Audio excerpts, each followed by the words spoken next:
Chapter 21. M. Malicorne, the keeper of the records of France.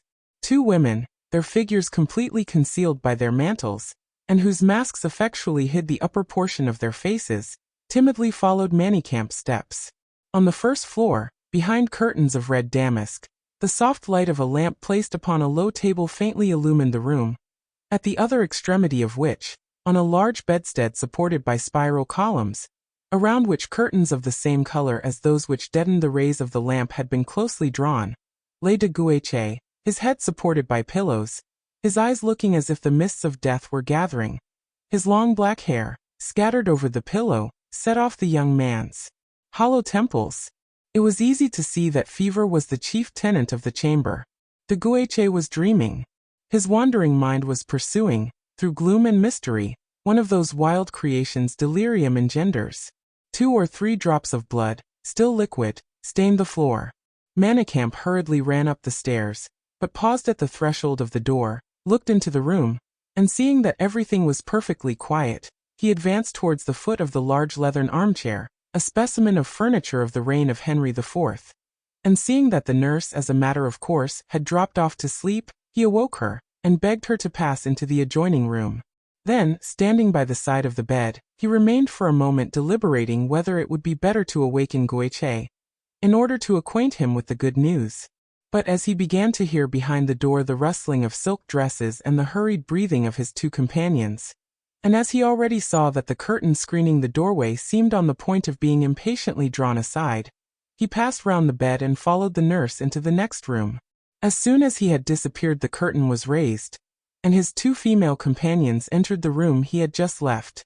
The one who entered first made a gesture to her companion, which riveted her to the spot where she stood, close to the door, and then resolutely advanced towards the bed, drew back the curtains along the iron rod, and threw them in thick folds behind the head of the bed.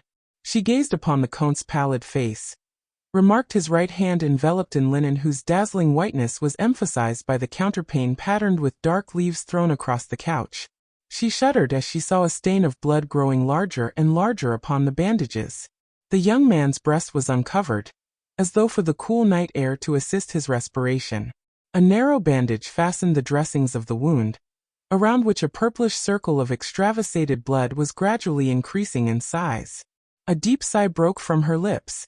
She leaned against one of the columns of the bed, and gazed, through the apertures in her mask, upon the harrowing spectacle before her.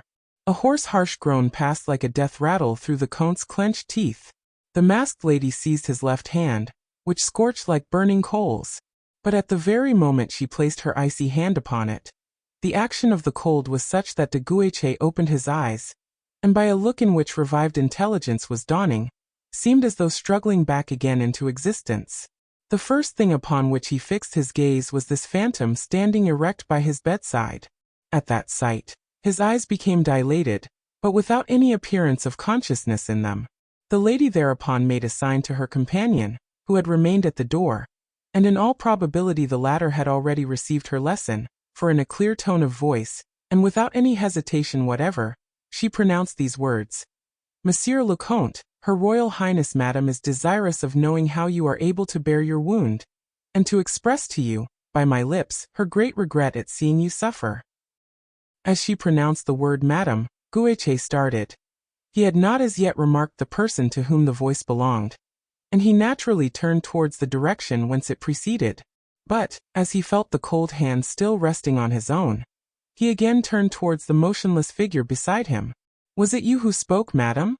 he asked in a weak voice. "Or is there another person beside you in the room?" "Yes," replied the figure, in an almost unintelligible voice, as she bent down her head.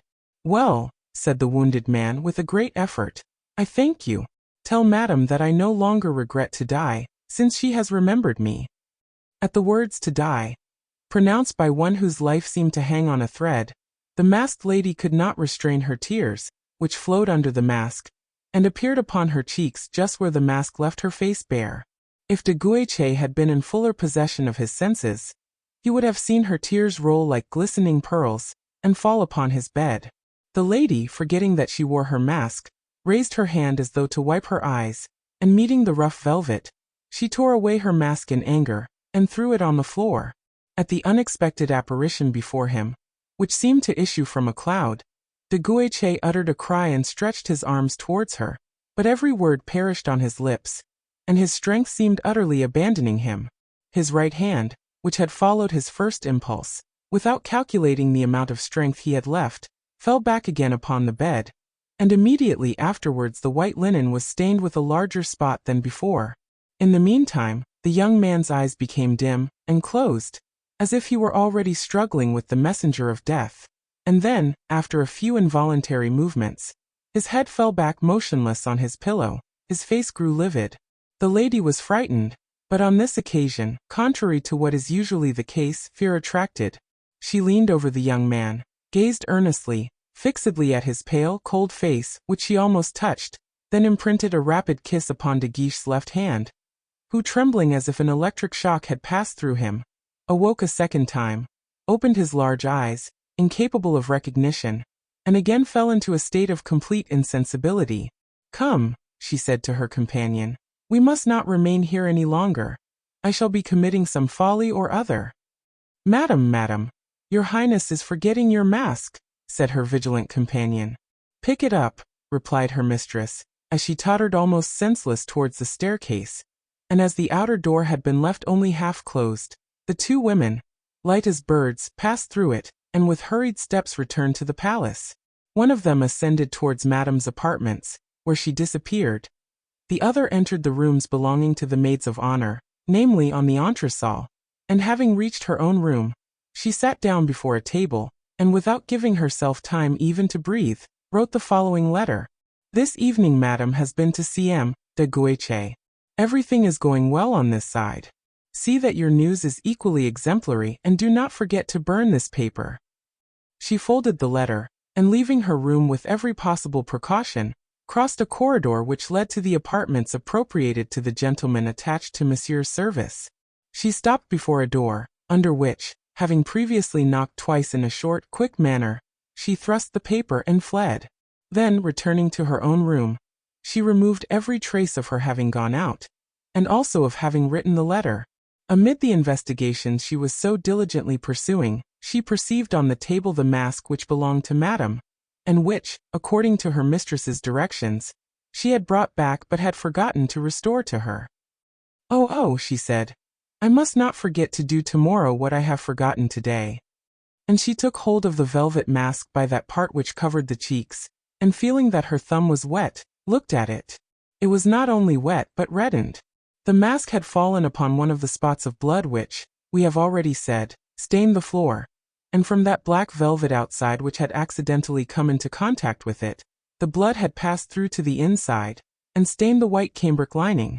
Oh, said Montalais, for doubtless our readers have already recognized her by these various maneuvers. "I shall not give back this mask, it is far too precious now." And rising from her seat, she ran towards a box made of maple wood, which enclosed different articles of toilette and perfumery. "No, not here," she said. "Such a treasure must not be abandoned to the slightest chance of detection." Then, after a moment's silence, and with a smile that was peculiarly her own, she added, "Beautiful mask, stained with the blood of that brave knight.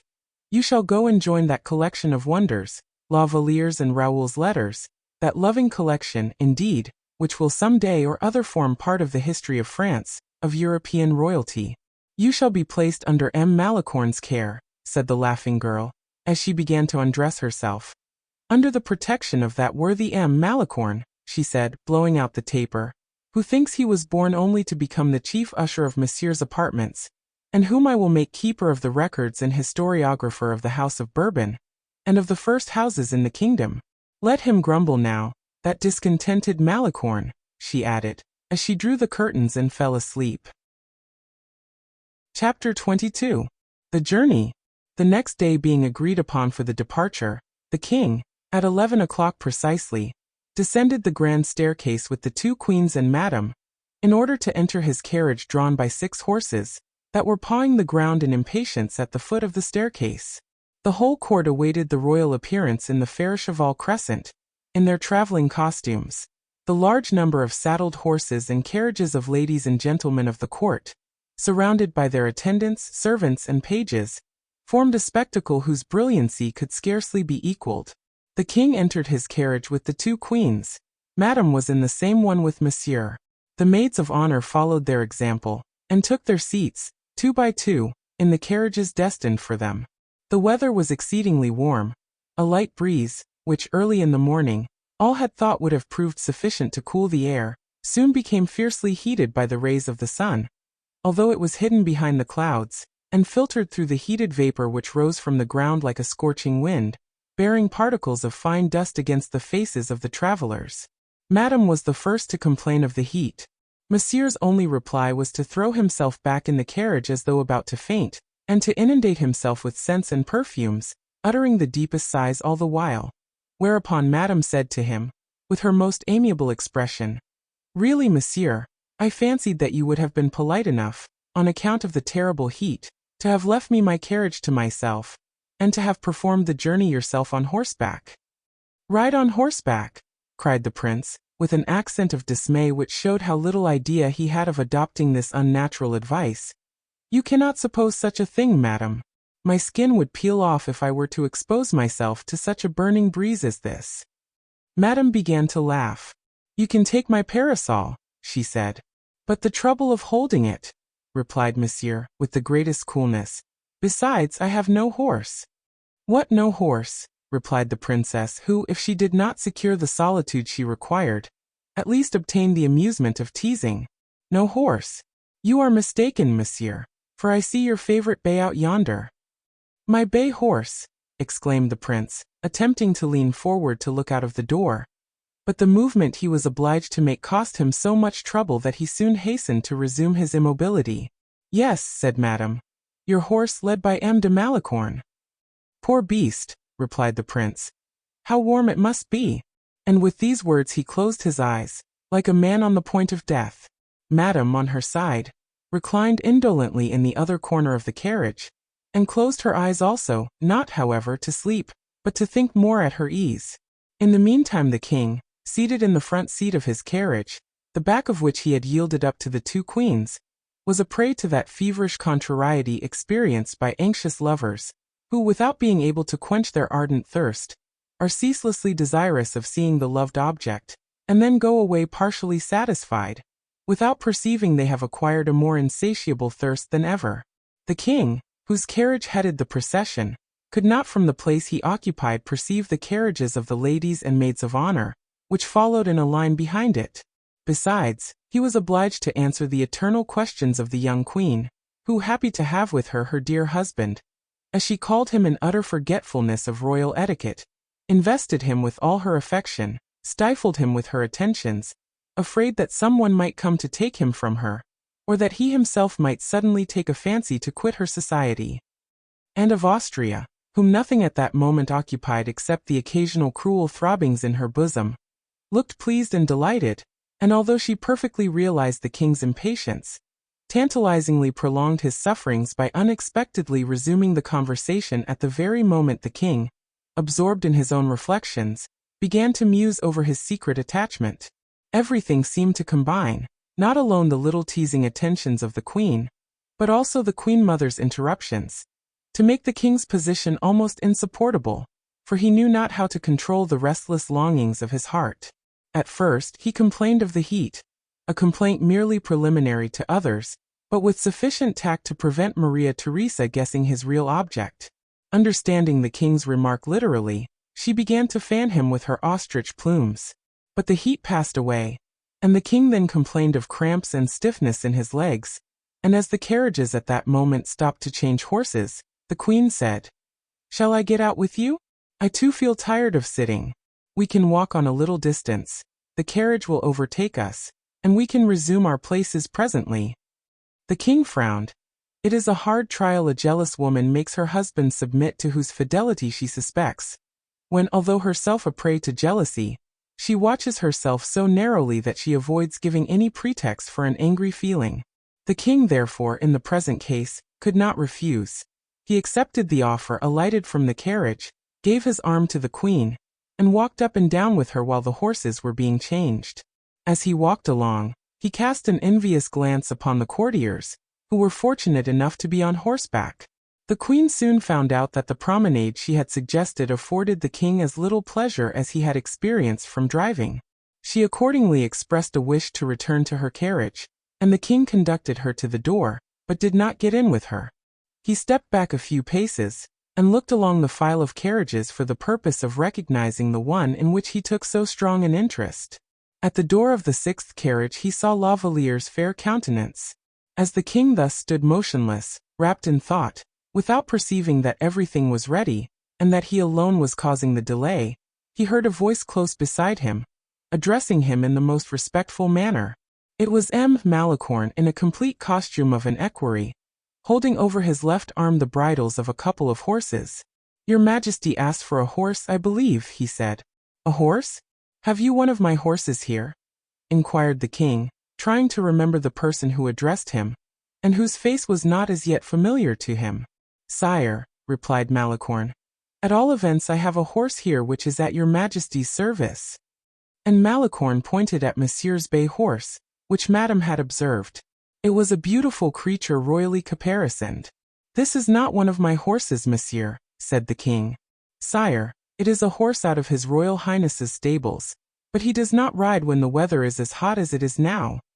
Louis did not reply, but approached the horse, which stood pawing the ground with its foot.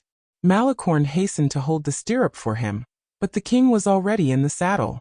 Restored to good humor by this lucky accident, the king hastened towards the queen's carriage, where he was anxiously expected, and notwithstanding Maria Theresa's thoughtful and preoccupied air, he said, "I have been fortunate enough to find this horse, and I intend to avail myself of it.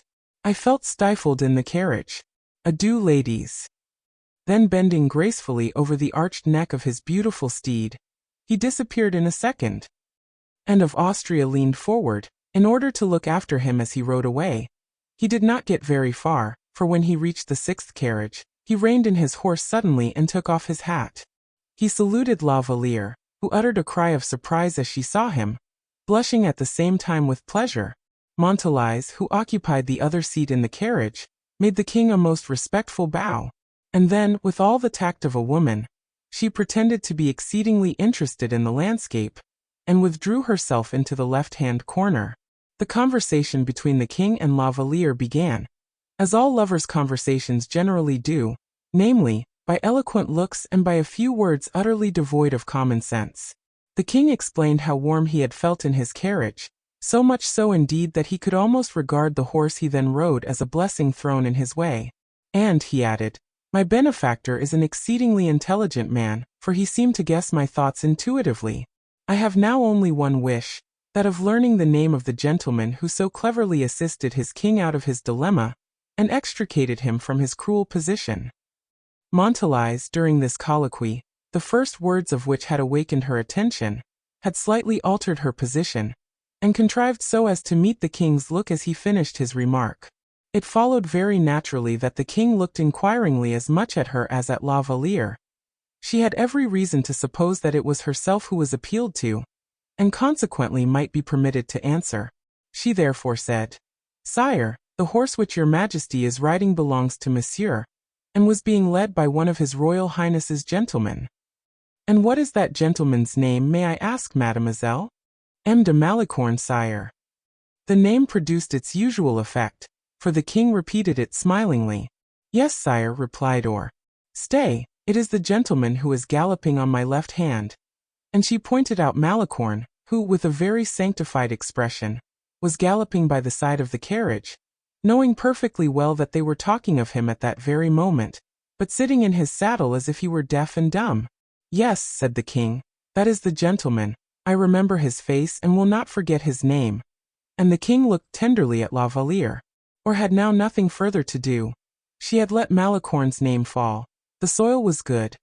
All that was now left to be done was to let the name take root, and the event would bear fruit in due season. She consequently threw herself back in her corner, feeling perfectly justified in making as many agreeable signs of recognition as she liked to Malicorne, since the latter had had the happiness of pleasing the king. As will readily be believed, Montalice was not mistaken, and Malicorne, with his quick ear and his sly look, seemed to interpret her remark as all goes on well, the whole being accompanied by a pantomimic action, which he fancied conveyed something resembling a kiss. "Alas! Mademoiselle," said the king after a moment's pause, "the liberty and freedom of the country is soon about to cease. Your attendance on Madame will be more strictly enforced, and we shall see each other no more." "Your Majesty is too much attached to Madame," replied Louise, "not to come and see her very frequently, and whenever your Majesty may chance to pass across the apartments." "Ah," said the king in a tender voice, which was gradually lowered in its tone, "to perceive is not to see, and yet it seems that it would be quite sufficient for you." Louise did not answer a syllable. A sigh filled her heart almost to bursting, but she stifled it. "You exercise a great control over yourself," said the king to Louise, who smiled upon him with a melancholy expression. "Exert the strength you have in loving fondly," he continued, "and I will bless heaven for having bestowed it on you." La Valliere still remained silent, but raised her eyes, brimful of affection, toward the king.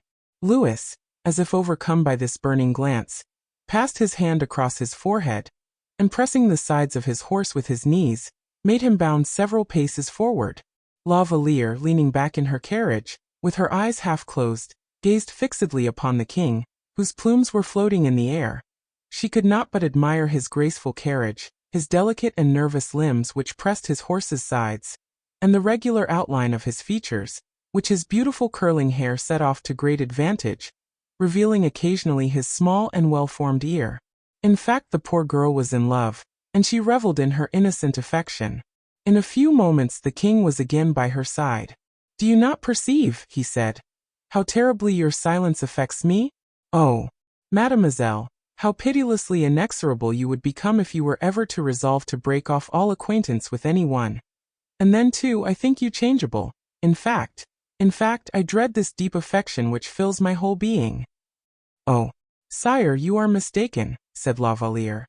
"If ever I love, it will be for all my life." "If you love, you say," exclaimed the king. "You do not love now, then?" She hid her face in her hands. "You see," said the king, "that I am right in accusing you. You must admit you are changeable, capricious, a coquette perhaps. Oh no, sire, be perfectly satisfied as to that. No, I say again, no, no. Promise me, then, that to me you will always be the same." "Oh, always, sire.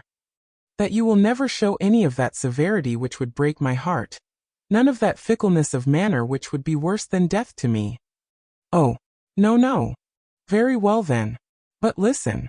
I like promises. I like to place under the guarantee of an oath, under the protection of heaven, in fact, everything which interests my heart and my affections.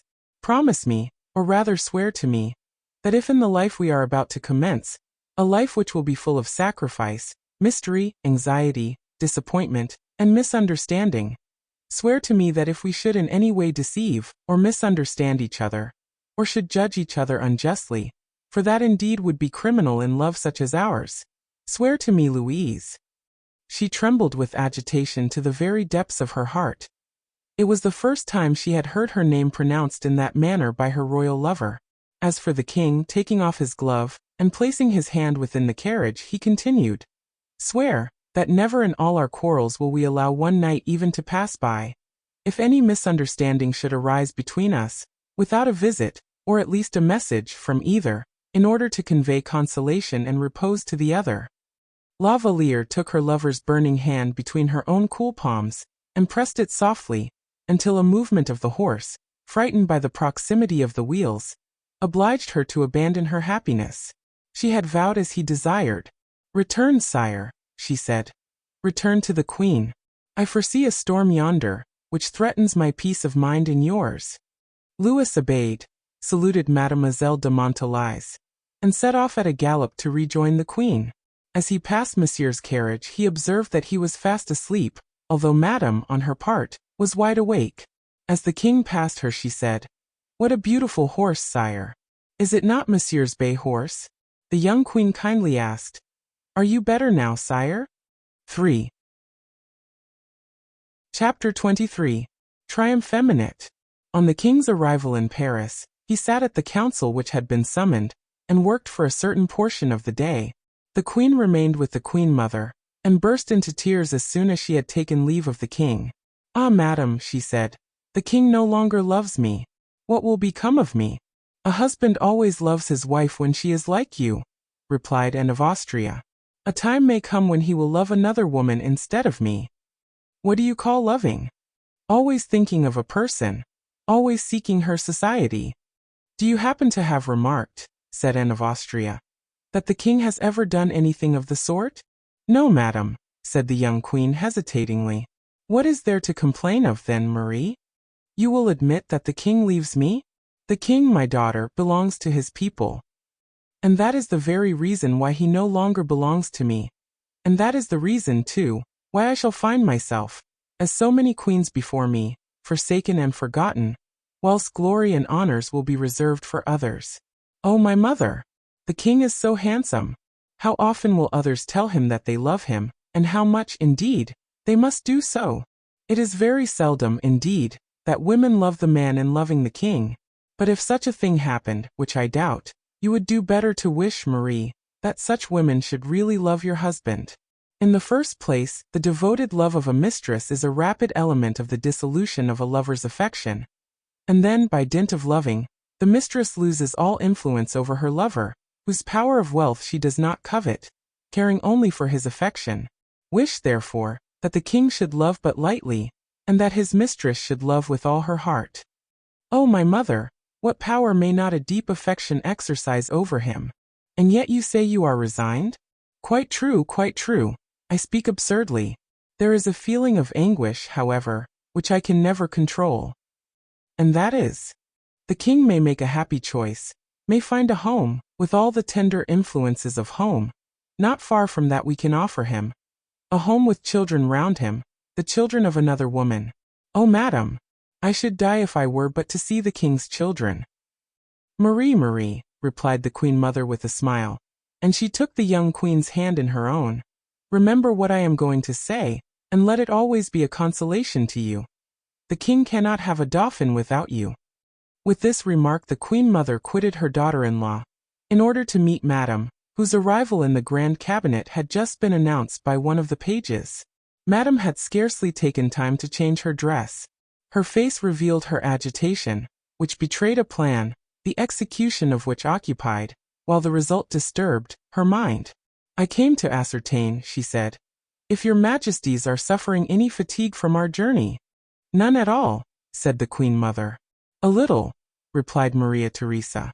I have suffered from annoyance more than anything else, said Madame. How was that? Inquired Anne of Austria. The fatigue the king undergoes in riding about on horseback. That does the king good. And it was I who advised him, said Maria Theresa, turning pale. Madame said not a word in reply, but one of those smiles which were peculiarly her own flitted for a moment across her lips, without passing over the rest of her face. Then, immediately changing the conversation, she continued, we shall find Paris precisely the Paris we quitted. The same intrigues, plots, and flirtations going on. Intrigues? What intrigues do you allude to? Inquired the queen mother. People are talking a good deal about M. Fouquet and Madame Plessis Valliere. Who makes up the number to about 10,000, replied the queen mother. But what are the plots you speak of? We have, it seems, certain misunderstandings with Holland to settle. What about? Monsieur has been telling me the story of the medals. Oh, exclaimed the young queen. You mean those medals struck in Holland, on which a cloud is seen passing across the sun, which is the king's device. You are wrong in calling that a plot. It is an insult. But so contemptible that the king can well despise it, replied the queen mother. Well, what are the flirtations which are alluded to? Do you mean that of Madame d'Aulon? No, nearer ourselves than that. Casa d'Usted, murmured the queen mother, and without moving her lips, in her daughter-in-law's ear, without being overheard by Madame, who thus continued. You know the terrible news? For, oh yes, M. de Guiche's wound. And you attribute it, I suppose, as everyone else does, to an accident which happened to him while hunting? Yes, of course, said both the queens together, their interest awakened. Madame drew closer to them as she said, in a low tone of voice, it was a duel. Ah, said Anne of Austria in a severe tone. For in her ears the word duel, which had been forbidden in France all the time she reigned over it, had a strange sound. A most deplorable duel, which has nearly cost Monsieur 2 of his best friends, and the king 2 of his best servants. What was the cause of the duel? Inquired the young queen, animated by a secret instinct. Flirtation, repeated Madame, triumphantly. The gentlemen in question were conversing about the virtue of a particular lady belonging to the court. One of them thought that Pallas was a very second-rate person compared to her. The other pretended that the lady in question was an imitation of Venus alluring Mars, and thereupon the two gentlemen fought as fiercely as Hector and Achilles. Venus alluring Mars? Said the young queen in a low tone of voice without venturing to examine into the allegory very deeply. Who is the lady? Inquired Anne of Austria abruptly. You said, I believe, she was one of the ladies of honor? Did I say so? Replied Madame. Yes, at least I thought I heard you mention it. Are you not aware that such a woman is of ill omen to a royal house? Is it not Mademoiselle de la Valliere? Said the Queen Mother. Yes, indeed, that plain-looking creature. I thought she was affianced to a gentleman who certainly is not, at least so I have heard, either M. de Guiche or M. de Wardes? Very possibly, madam. The young queen took up a piece of tapestry, and began to broider with an affectation of tranquillity her trembling fingers contradicted. What were you saying about Venus and Mars? Pursued the Queen Mother. Is there a Mars also? She boasts of that being the case. Did you say she boasts of it? That was the cause of the duel. And M. de Guiche upheld the cause of Mars? Yes, certainly, like the devoted servant he is. The devoted servant of whom? Exclaimed the young queen, forgetting her reserve and allowing her jealous feeling to escape. Mars, not to be defended except at the expense of Venus, replied Madame. M. de Guiche maintained the perfect innocence of Mars, and no doubt affirmed that it was all a mere boast. And M. de Wardes, said Anne of Austria quietly, spread the report that Venus was within her rights, I suppose? Oh, de Wardes, thought Madame, you shall pay dearly for the wound you have given that noblest, best of men. And she began to attack de Wardes with the greatest bitterness, thus discharging her own and de Guiche's debt, with the assurance that she was working the future ruin of her enemy. She said so much, in fact, that had Manicamp been there, he would have regretted he had shown such firm regard for his friend, inasmuch as it resulted in the ruin of his unfortunate foe. I see nothing in the whole affair but one cause of mischief, and that is La Valliere herself, said the Queen Mother. The young queen resumed her work with perfect indifference of manner, while Madame listened eagerly. I do not yet quite understand what you said just now about the danger of coquetry, resumed Anne of Austria. It is quite true, Madame hastened to say, that if the girl had not been a coquette, Mars would not have thought at all about her. The repetition of this word Mars brought a passing color to the queen's face, but she still continued her work. I will not permit that, in my court, gentlemen should be set against each other in this manner, said Anne of Austria calmly. Such manners were useful enough, perhaps, in days when the divided nobility had no other rallying point than mere gallantry. At that time women, whose sway was absolute and undivided, were privileged to encourage men's valor by frequent trials of their courage. But now, thank heaven, there is but one master in France, and to him every instinct of the mind, every pulse of the body are due. I will not allow my son to be deprived of any single one of his servants. And she turned towards the young queen, saying, What is to be done with this La Valliere? La Valliere? Said the queen, apparently surprised. I do not even know the name. And she accompanied this remark by one of those cold, fixed smiles only to be observed on royal lips. Madame was herself a princess, great in every respect, great in intelligence, great by birth, by pride. The queen's reply, however, completely astonished her, and she was obliged to pause for a moment in order to recover herself. She is one of my maids of honor, she replied with a bow. In that case, retorted Maria Theresa in the same tone, it is your affair, my sister, and not ours. I beg your pardon, resumed Anne of Austria. It is my affair. And I perfectly well understand, she pursued, addressing a look full of intelligence at Madame's motive for saying what she has just said. Everything which emanates from you, Madame, said the English princess, proceeds from the lips of wisdom. If we send this girl back to her own family, said Maria Theresa, gently, we must bestow a pension upon her. which I will provide for out of my income, exclaimed Madame. No, no, interrupted Anne of Austria. No disturbance, I beg. The king dislikes that the slightest disrespectful remark should be made of any lady. Let everything be done quietly. Will you have the kindness, madam, to send for this girl here, and you, my daughter, will have the goodness to retire to your own room.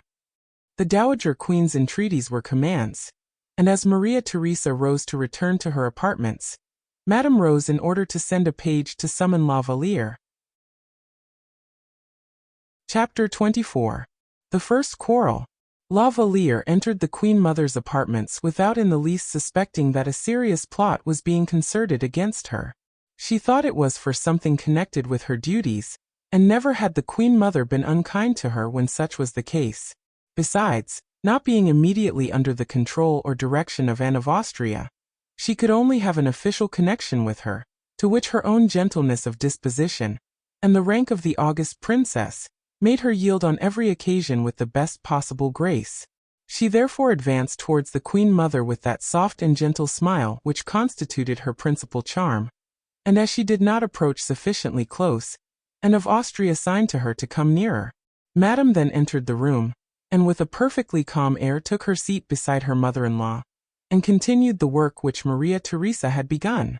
When La Valliere, instead of the direction which she expected to receive immediately on entering the room, perceived these preparations, she looked with curiosity, if not with uneasiness, at the two princesses, and seemed full of thought, while Madame maintained an affectation of indifference that would have alarmed a less timid person even than Louise. Mademoiselle, said the Queen Mother suddenly, without attempting to moderate or disguise her Spanish accent, which she never failed to do except when she was angry, come closer. We were talking of you, as everyone else seems to be doing. Of me? Exclaimed La Valliere, turning pale. Do you pretend to be ignorant of it? Are you not aware of the duel between M. de Guiche and M. de Wardes? Oh, madam, I heard of it yesterday, said La Valliere, clasping her hands together. And did you not foresee this quarrel? Why should I, madam? Because two men never fight without a motive, and because you must be aware of the motive which awakened the animosity of the two in question. I am perfectly ignorant of it, madam. A persevering denial is a very commonplace mode of defense, and you, who have great pretensions to be witty and clever, ought to avoid commonplaces. What else have you to say? Oh, madam, your Majesty terrifies me with your cold severity of manner, but I do not understand how I can have incurred your displeasure, or in what respect people concern themselves about me. Then I will tell you. M. de Guiche has been obliged to undertake your defense. My defense? Yes. He is a gallant knight, and beautiful adventuresses like to see brave knights couch lances in their honor. But for my part, I hate fields of battle, and above all I hate adventures, and, take my remark as you please. La Valliere sank at the Queen's feet, who turned her back upon her. She stretched out her hands towards Madame, who laughed in her face. A feeling of pride made her rise to her feet. I have begged your Majesty to tell me what is the crime I am accused of. I can claim this at your hands, and I see I am condemned before I am even permitted to justify myself. Indeed, cried Anne of Austria. Listen to her beautiful phrases, madam, and to her fine sentiments. She is an inexhaustible well of tenderness and heroic expressions. One can easily see, young lady, that you have cultivated your mind in the society of crowned heads. La Valliere felt struck to the heart. She became, not whiter, but as white as a lily, and all her strength forsook her. I wish to inform you, interrupted the Queen disdainfully, that if you continue to nourish such feelings, you will humiliate us to such a degree that we shall be ashamed of appearing before you. Be simple in your manners. By the by, I am informed that you are affianced. Is it the case? La Valliere pressed her hand over her heart, which was wrung with a fresh pang. Answer when you are spoken to. Yes, madam. To a gentleman? Yes, madam. His name? The Vicomte de Bragelonne. Are you aware that it is an exceedingly fortunate circumstance for you, mademoiselle, that such is the case, and without fortune or position, as you are, or without any very great personal advantages, you ought to bless heaven for having procured you such a future as seems to be in store for you. La Valliere did not reply. Where is the Vicomte de Bragelonne? Pursued the queen. In England, said Madame, where the report of this young lady's success will not fail to reach him. Oh heaven! Murmured La Valliere in despair. Very well, mademoiselle, said Anne of Austria. We will get this young gentleman to return, and send you away somewhere with him. If you are of a different opinion, for girls have strange views and fancies at times, trust to me, I will put you in a proper path again. I have done as much for girls who are not as good as you are, probably.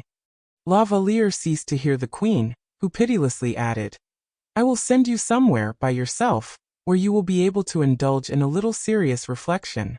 Reflection calms the ardor of the blood, and swallows up the illusions of youth. I suppose you understand what I have been saying. Madam, not a word. I am innocent of everything your majesty supposes. Oh madam, you are a witness of my despair. I respect your majesty so much. It would be far better not to respect me at all, said the queen, with a chilling irony of manner. It would be far better if you were not innocent. Do you presume to suppose that I should be satisfied simply to leave you unpunished if you had committed the fault? Oh madam, you are killing me. No acting, if you please, or I will precipitate the denouement of this play. Leave the room, return to your own apartment, and I trust my lesson may be of service to you. Madam, said La Valliere to the Duchess d'Orleans, whose hands she seized in her own, do you who are so good intercede for me? I, replied the latter, with an insulting joy. I good. Ah, mademoiselle, you think nothing of the kind. And with a rude, hasty gesture she repulsed the young girl's grasp. La Valliere, instead of giving way, as from her extreme pallor and her tears the two princesses possibly expected, suddenly resumed her calm and dignified air. She bowed profoundly and left the room. Well, said Anne of Austria to Madame, do you think she will begin again? I always suspect those gentle, patient characters, replied Madame. Nothing is more full of courage than a patient heart, nothing more self-reliant than a gentle spirit. I feel I may almost venture to assure you she will think twice before she looks at the god Mars again. So long as she does not obtain the protection of his buckler I do not care, retorted Madame. A proud, defiant look of the Queen Mother was the reply to this objection, which was by no means deficient in finesse, and both of them, almost sure of their victory, went to look for Maria Theresa, who had been waiting for them with impatience. It was about 6:30 in the evening, and the king had just partaken of refreshment. He lost no time, but the repast finished and business matters settled, he took Saint Aignan by the arm, and desired him to lead the way to La Valliere's apartments. The courtier uttered an exclamation. Well, what is that for? It is a habit you will have to adopt, and in order to adopt a habit, one must make a beginning. Oh, sire, said Saint Aignan, it is hardly possible, for everyone can be seen entering or leaving those apartments. If, however, some pretext or other were made use of, if your majesty, for instance, would wait until Madame were in her own apartments. No pretext, no delays. I have had enough of these impediments and mysteries. I cannot perceive in what respect the King of France dishonors himself, by conversing with an amiable and clever girl. Evil be to him who evil thinks. Will your majesty forgive an excess of zeal on my part? Speak freely. How about the queen? True, true. I always wish the most entire respect to be shown to her majesty. Well then, this evening only will I pay Mademoiselle de la Valliere a visit, and after today I will make use of any pretext you like. Tomorrow we will devise all sorts of means. Tonight I have no time. Saint Aignan made no reply. He descended the steps, preceding the king, and crossed the different courtyards with a feeling of shame, which the distinguished honor of accompanying the king did not remove. The reason was that Saint Aignan wished to stand well with Madame, as well as with the queens, and also, that he did not, on the other hand, want to displease Mademoiselle de la Valliere. And in order to carry out so many promising affairs, it was difficult to avoid jostling against some obstacle or other. Besides, the windows of the young queen's rooms, those of the queen mother's, and of Madame herself, looked out upon the courtyard of the maids of honor. To be seen, therefore, accompanying the king, would be effectually to quarrel with three great and influential princesses, whose authority was unbounded, for the purpose of supporting the ephemeral credit of a mistress. The unhappy Saint Aignan, who had not displayed a very great amount of courage in taking La Valliere's part in the park of Fontainebleau, did not feel any braver in the broad daylight, and found 1,000 defects in the poor girl which he was most eager to communicate to the king. But his trial soon finished. The courtyards were crossed, not a curtain was drawn aside, nor a window opened. The king walked hastily, because of his impatience, and the long legs of Saint Aignan, who preceded him. At the door, however, Saint Aignan wished to retire, but the king desired him to remain, a delicate consideration on the king's part, which the courtier could very well have dispensed with. He had to follow Louise into La Valliere's apartment. As soon as the king arrived, the young girl dried her tears, but so precipitately that the king perceived it. He questioned her most anxiously and tenderly, and pressed her to tell him the cause of her emotion. "Nothing is the matter, sire," she said. "And yet you were weeping?" "Oh no, indeed, sire." "Look, Saint Aignan, and tell me if I am mistaken." Saint Aignan ought to have answered, but he was too much embarrassed. "At all events your eyes are red, mademoiselle," said the king. "The dust of the road merely, sire." "No, no. You no longer possess the air of supreme contentment which renders you so beautiful and so attractive. You do not look at me." "Why avoid my gaze?" he said, as she turned aside her head. "In heaven's name, what is the matter?" he inquired, beginning to lose command over himself. "Nothing at all, sire, and I am perfectly ready to assure your majesty that my mind is as free from anxiety as you could possibly wish." "Your mind at ease, when I see you are embarrassed at the slightest thing. Has anyone annoyed you?" "No, no, sire." "I insist upon knowing if such really be the case," said the prince, his eyes sparkling. "No one, sire, no one has in any way offended me." "In that case, pray resume your gentle air of gaiety, or that sweet melancholy look which I so loved in you this morning. For pity's sake, do so." "Yes, sire, yes." The king tapped the floor impatiently with his foot, saying, "Such a change is positively inexplicable." And he looked at Saint Aignan, who had also remarked La Valliere's peculiar lethargy, as well as the king's impatience. It was futile for the king to entreat, and as useless for him to try to overcome her depression. The poor girl was completely overwhelmed. The appearance of an angel would hardly have awakened her from her torpor. The king saw in her repeated negative replies a mystery full of unkindness. He began to look round the apartment with a suspicious air. There happened to be in La Valliere's room a miniature of Athos. The king remarked that this portrait bore a strong resemblance to Bragelonne, for it had been taken when the count was quite a young man. He looked at it with a threatening air. La Valliere, in her misery far indeed from thinking of this portrait, could not conjecture the cause of the king's preoccupation, and yet the king's mind was occupied with a terrible remembrance, which had more than once taken possession of his mind, but which he had always driven away.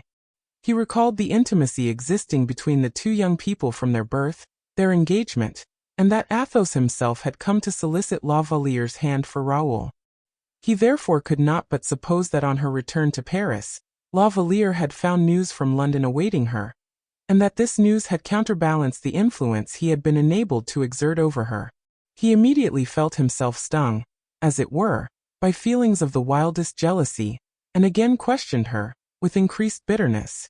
La Valliere could not reply, unless she were to acknowledge everything, which would be to accuse the queen, and madame also, and the consequence would be, that she would have to enter into an open warfare with these two great and powerful princesses.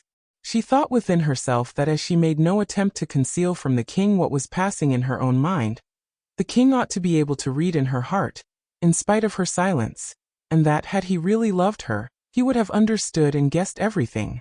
What was sympathy, then, if not that divine flame which possesses the property of enlightening the heart, and of saving lovers the necessity of an expression of their thoughts and feelings? She maintained her silence, therefore, sighing, and concealing her face in her hands. These sighs and tears, which had at first distressed, then terrified Louis XIV, now irritated him. He could not bear opposition, the opposition which tears and sighs exhibited, any more than opposition of any other kind. His remarks, therefore, became bitter, urgent, and openly aggressive in their nature. This was a fresh cause of distress for the poor girl. From that very circumstance, therefore, which she regarded as an injustice on her lover's part, She drew sufficient courage to bear, not only her other troubles, but this one also. The king next began to accuse her in direct terms. La Valliere did not even attempt to defend herself. She endured all his accusations without according any other reply than that of shaking her head, without any other remark than that which escapes the heart in deep distress, a prayerful appeal to heaven for help. But this ejaculation, instead of calming the king's displeasure, rather increased it. He, moreover, saw himself seconded by Saint Aignan, for Saint Aignan, as we have observed, having seen the storm increasing, and not knowing the extent of the regard of which Louis XIV was capable, felt, by anticipation, all the collected wrath of the three princesses, and the near approach of poor La Valliere's downfall, and he was not true knight enough to resist the fear that he himself might be dragged down in the impending ruin. Saint Aignan did not reply to the king's questions except by short, dry remarks, pronounced half aloud, and by abrupt gestures, whose object was to make things worse, and bring about a misunderstanding, the result of which would be to free him from the annoyance of having to cross the courtyards in open day, in order to follow his illustrious companion to La Valliere's apartments. In the meantime the king's anger momentarily increased. He made 2 or 3 steps towards the door as if to leave the room, but returned. The young girl did not, however, raise her head, although the sound of his footsteps might have warned her that her lover was leaving her. He drew himself up, for a moment, before her, with his arms crossed. "For the last time, mademoiselle," he said, "will you speak? Will you assign a reason for this change, this fickleness, for this caprice?" "What can I say?" murmured La Valliere. "Do you not see, sire, that I am completely overwhelmed at this moment? That I have no power of will or thought or speech? Is it so difficult, then, to speak the truth? You could have told me the whole truth in fewer words than those in which you have expressed yourself." "But the truth about what, sire?" "About everything." La Valliere was just on the point of revealing the truth to the king. Her arms made a sudden movement as if they were about to open, but her lips remained silent, and her hands again fell listlessly by her side. The poor girl had not yet endured sufficient unhappiness to risk the necessary revelation. "I know nothing," she stammered out. "Oh!" exclaimed the king. "This is no longer mere coquetry or caprice, it is treason." And this time nothing could restrain him. The impulse of his heart was not sufficient to induce him to turn back, and he darted out of the room with a gesture full of despair. Saint Aignan followed him, wishing for nothing better than to quit the place. Louis XIV did not pause until he reached the staircase, and grasping the balustrade said, "You see how shamefully I have been duped." "How, sire?" inquired the favorite. "De Guiche fought on the Vicomte de Bragelonne's account, and this Bragelonne, oh! Saint Aignan, she still loves him. I vow to you, Saint Aignan, that if in 3 days from now, there were to remain but an atom of affection for her in my heart, I should die from very shame." And the king resumed his way to his own apartments. "I told your majesty how it would be," murmured Saint Aignan, continuing to follow the king, and timidly glancing up at the different windows. Unfortunately their return was not, like their arrival, unobserved. A curtain was suddenly drawn aside. Madame was behind it. She had seen the king leave the apartments of the maids of honor, and as soon as she observed that his majesty had passed, she left her own apartments with hurried steps, and ran up the staircase that led to the room the king had just left. Chapter 25. Despair. As soon as the king was gone, La Valliere raised herself from the ground, and stretched out her arms, as if to follow and detain him, but when, having violently closed the door, the sound of his retreating footsteps could be heard in the distance, she had hardly sufficient strength left to totter towards and fall at the foot of her crucifix. There she remained, broken-hearted, absorbed, and overwhelmed by her grief, forgetful and indifferent to everything but her profound sorrow, a grief she only vaguely realized, as though by instinct. In the midst of this wild tumult of thoughts, La Valliere heard her door open again. She started and turned round, thinking it was the king who had returned. She was deceived, however, for it was Madame who appeared at the door. What did she now care for Madame? Again she sank down, her head supported by her prie-dieu chair. It was Madame, agitated, angry and threatening. But what was that to her? "Mademoiselle," said the princess, standing before La Valliere, This is very fine, I admit, to kneel and pray, and make a pretense of being religious. But however submissive you may be in your address to heaven, it is desirable that you should pay some little attention to the wishes of those who reign and rule here below. La Valliere raised her head painfully in token of respect. Not long since, continued Madame, a certain recommendation was addressed to you, I believe. La Valliere's fixed and wild gaze showed how complete her forgetfulness or ignorance was. The Queen recommended you, continued Madame, to conduct yourself in such a manner that no one could be justified in spreading any reports about you. La Valliere darted an inquiring look towards her. I will not, continued Madame, allow my household, which is that of the first princess of the blood, to set an evil example to the court. You would be the cause of such an example. I beg you to understand, therefore, in the absence of any witness of your shame, for I do not wish to humiliate you, that you are from this moment at perfect liberty to leave, and that you can return to your mother at Blois. La Valliere could not sink lower, nor could she suffer more than she had already suffered. Her countenance did not even change, but she remained kneeling with her hands clasped, like the figure of the Magdalene. Did you hear me? Said Madame. A shiver, which passed through her whole frame, was La Valliere's only reply, and as the victim gave no other signs of life, Madame left the room. And then, her very respiration suspended, and her blood almost congealed, as it were, in her veins. La Valliere by degrees felt that the pulsation of her wrists, her neck and temples, began to throb more and more painfully. These pulsations, as they gradually increased, soon changed into a species of brain fever, and in her temporary delirium, she saw the figures of her friends contending with her enemies, floating before her vision. She heard, too, mingled together in her deafened ears, words of menace and words of fond affection. She seemed raised out of her existence as though it were upon the wings of a mighty tempest, and in the dim horizon of the path along which her delirium hurried her, she saw the stone which covered her tomb upraised, and the grim, appalling texture of eternal night revealed to her distracted gaze. But the horror of the dream which possessed her senses faded away, and she was again restored to the habitual resignation of her character.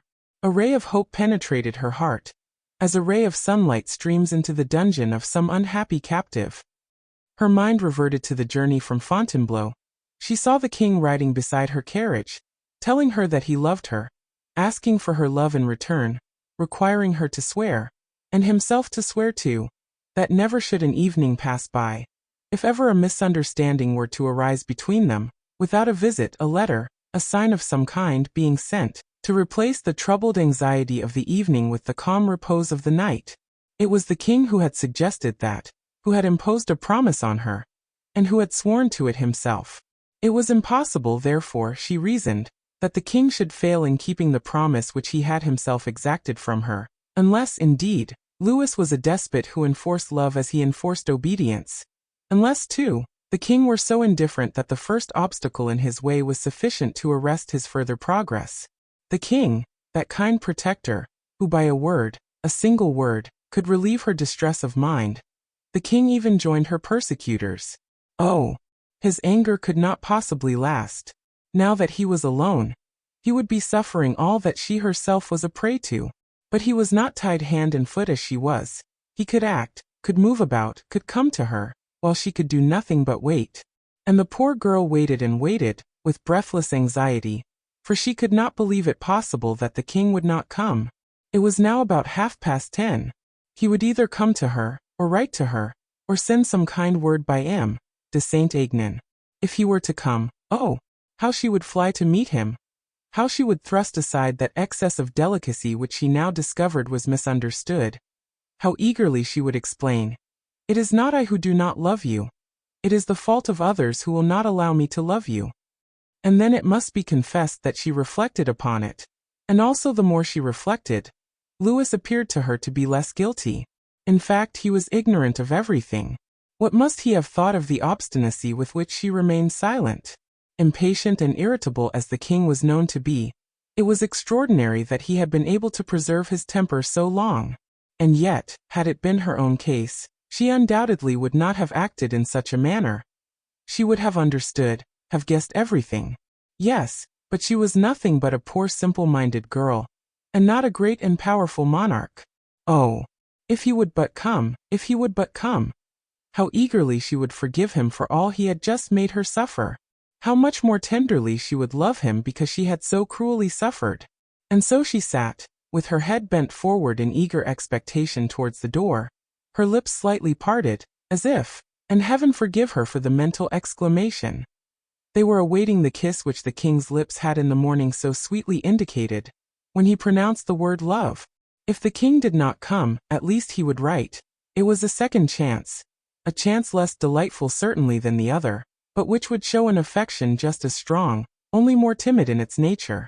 Oh, how she would devour his letter, how eager she would be to answer it! And when the messenger who had brought it had left her, how she would kiss it, read it over and over again, press to her heart the lucky paper which would have brought her ease of mind, tranquility, and perfect happiness. At all events, if the king did not come, if the king did not write, he could not do otherwise than send Saint Aignan, or Saint Aignan could not do otherwise than come of his own accord. Even if it were a third person, how openly she would speak to him! The royal presence would not be there to freeze her words upon her tongue, and then no suspicious feeling would remain a moment longer in the king's heart. Everything with La Valliere, heart and look, body and mind, was concentrated in eager expectation. She said to herself that there was an hour left in which to indulge hope, that until midnight struck, the king might come, or write or send, that at midnight only would every expectation vanish, every hope be lost. Whenever she heard any stir in the palace, the poor girl fancied she was the cause of it. Whenever she heard anyone pass in the courtyard below, she imagined they were messengers of the king coming to her. 11 o'clock struck, then 11:15, then 1/2 past. The minutes dragged slowly on in this anxiety, and yet they seemed to pass too quickly. And now it struck 11:45. Midnight. Midnight was near, the final hope that remained. With the last stroke of the clock, the last ray of light seemed to fade away, and with the last ray faded her final hope. And so, the king himself had deceived her. It was he who had been the first to fail in keeping the oath which he had sworn that very day. 12 hours only between his oath and his perjured vow. It was not long, alas, to have preserved the illusion. And so, not only did the king not love her, but he despised her whom every one ill-treated. He despised her to the extent even of abandoning her to the shame of an expulsion which was equivalent to having an ignominious sentence passed on her. And yet it was he, the king himself, who was the first cause of this ignominy. A bitter smile, the only symptom of anger which during this long conflict had passed across the angelic face, appeared upon her lips. What, in fact, now remained on earth for her, after the king was lost to her? Nothing. But heaven still remained, and her thoughts flew thither. She prayed that the proper course for her to follow might be suggested. It is from heaven, she thought, that I expect everything. It is from heaven I ought to expect everything. And she looked at her crucifix with a devotion full of tender love. There, she said, hangs before me a master who never forgets and never abandons those who neither forget nor abandon him. It is to him alone that we must sacrifice ourselves. And thereupon, could anyone have gazed into the recesses of that chamber, they would have seen the poor despairing girl adopt a final resolution, and determine upon one last plan in her mind. Then, as her knees were no longer able to support her, she gradually sank down upon the prie-dieu, and with her head pressed against the wooden cross, her eyes fixed, and her respiration short and quick, she watched for the earliest rays of approaching daylight. At 2 o'clock in the morning she was still in the same bewilderment of mind, or rather the same ecstasy of feeling. Her thoughts had almost ceased to hold communion with things of the world. And when she saw the pale violet tints of early dawn visible over the roofs of the palace, and vaguely revealing the outlines of the ivory crucifix which she held embraced, she rose from the ground with a newborn strength, kissed the feet of the divine martyr, descended the staircase leading from the room, and wrapped herself from head to foot in a mantle as she went along. She reached the wicket at the very moment the guard of the musketeers opened the gate to admit the first relief guard belonging to one of the Swiss regiments. And then, gliding behind the soldiers, she reached the street before the officer in command of the patrol had even thought of asking who the young girl was who was making her escape from the palace at so early an hour. Chapter 26. The Flight. La Valliere followed the patrol as it left the courtyard. The patrol bent its steps towards the right, by the Rue Saint-Honoré, and mechanically La Valliere turned to the left. Her resolution was taken, her determination fixed. She wished to betake herself to the convent of the Carmelites at Chaillot, the superior of which enjoyed a reputation for severity which made the worldly-minded people of the court tremble. La Valliere had never seen Paris, she had never gone out on foot, and so would have been unable to find her way even had she been in a calmer frame of mind than was then the case. And this may explain why she ascended, instead of descending, the Rue Saint-Honoré. Her only thought was to get away from the Palais Royal, and this she was doing. She had heard it said that Chaillot looked out upon the Seine, and she accordingly directed her steps towards the Seine. She took the Rue de Coq, and not being able to cross the Louvre, bore towards the church of Saint-Germain-l'Auxerrois, proceeding along the site of the colonnade which was subsequently built there by Perrault. In a very short time she reached the quays. Her steps were rapid and agitated. She scarcely felt the weakness which reminded her of having sprained her foot when very young, and which obliged her to limp slightly. At any other hour in the day her countenance would have awakened the suspicions of the least clear-sighted, attracted the attention of the most indifferent. But at 2:30 in the morning, the streets of Paris are almost, if not quite, deserted, and scarcely is any one to be seen but the hard-working artisan on his way to earn his daily bread or the roistering idlers of the streets, who are returning to their homes after a night of riot and debauchery. For the former the day was beginning, and for the latter it was just closing. La Valliere was afraid of both faces, in which her ignorance of Parisian types did not permit her to distinguish the type of probity from that of dishonesty. The appearance of misery alarmed her, and all she met seemed either vile or miserable. Her dress, which was the same she had worn during the previous evening, was elegant even in its careless disorder, for it was the one in which she had presented herself to the Queen Mother.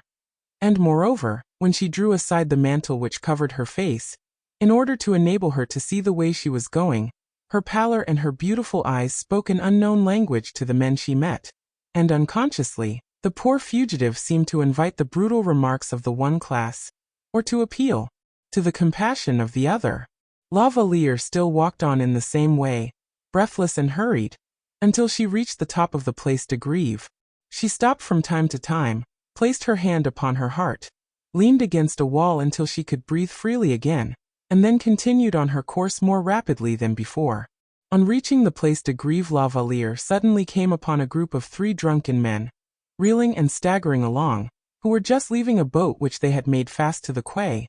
The boat was freighted with wines, and it was apparent that they had done ample justice to the merchandise.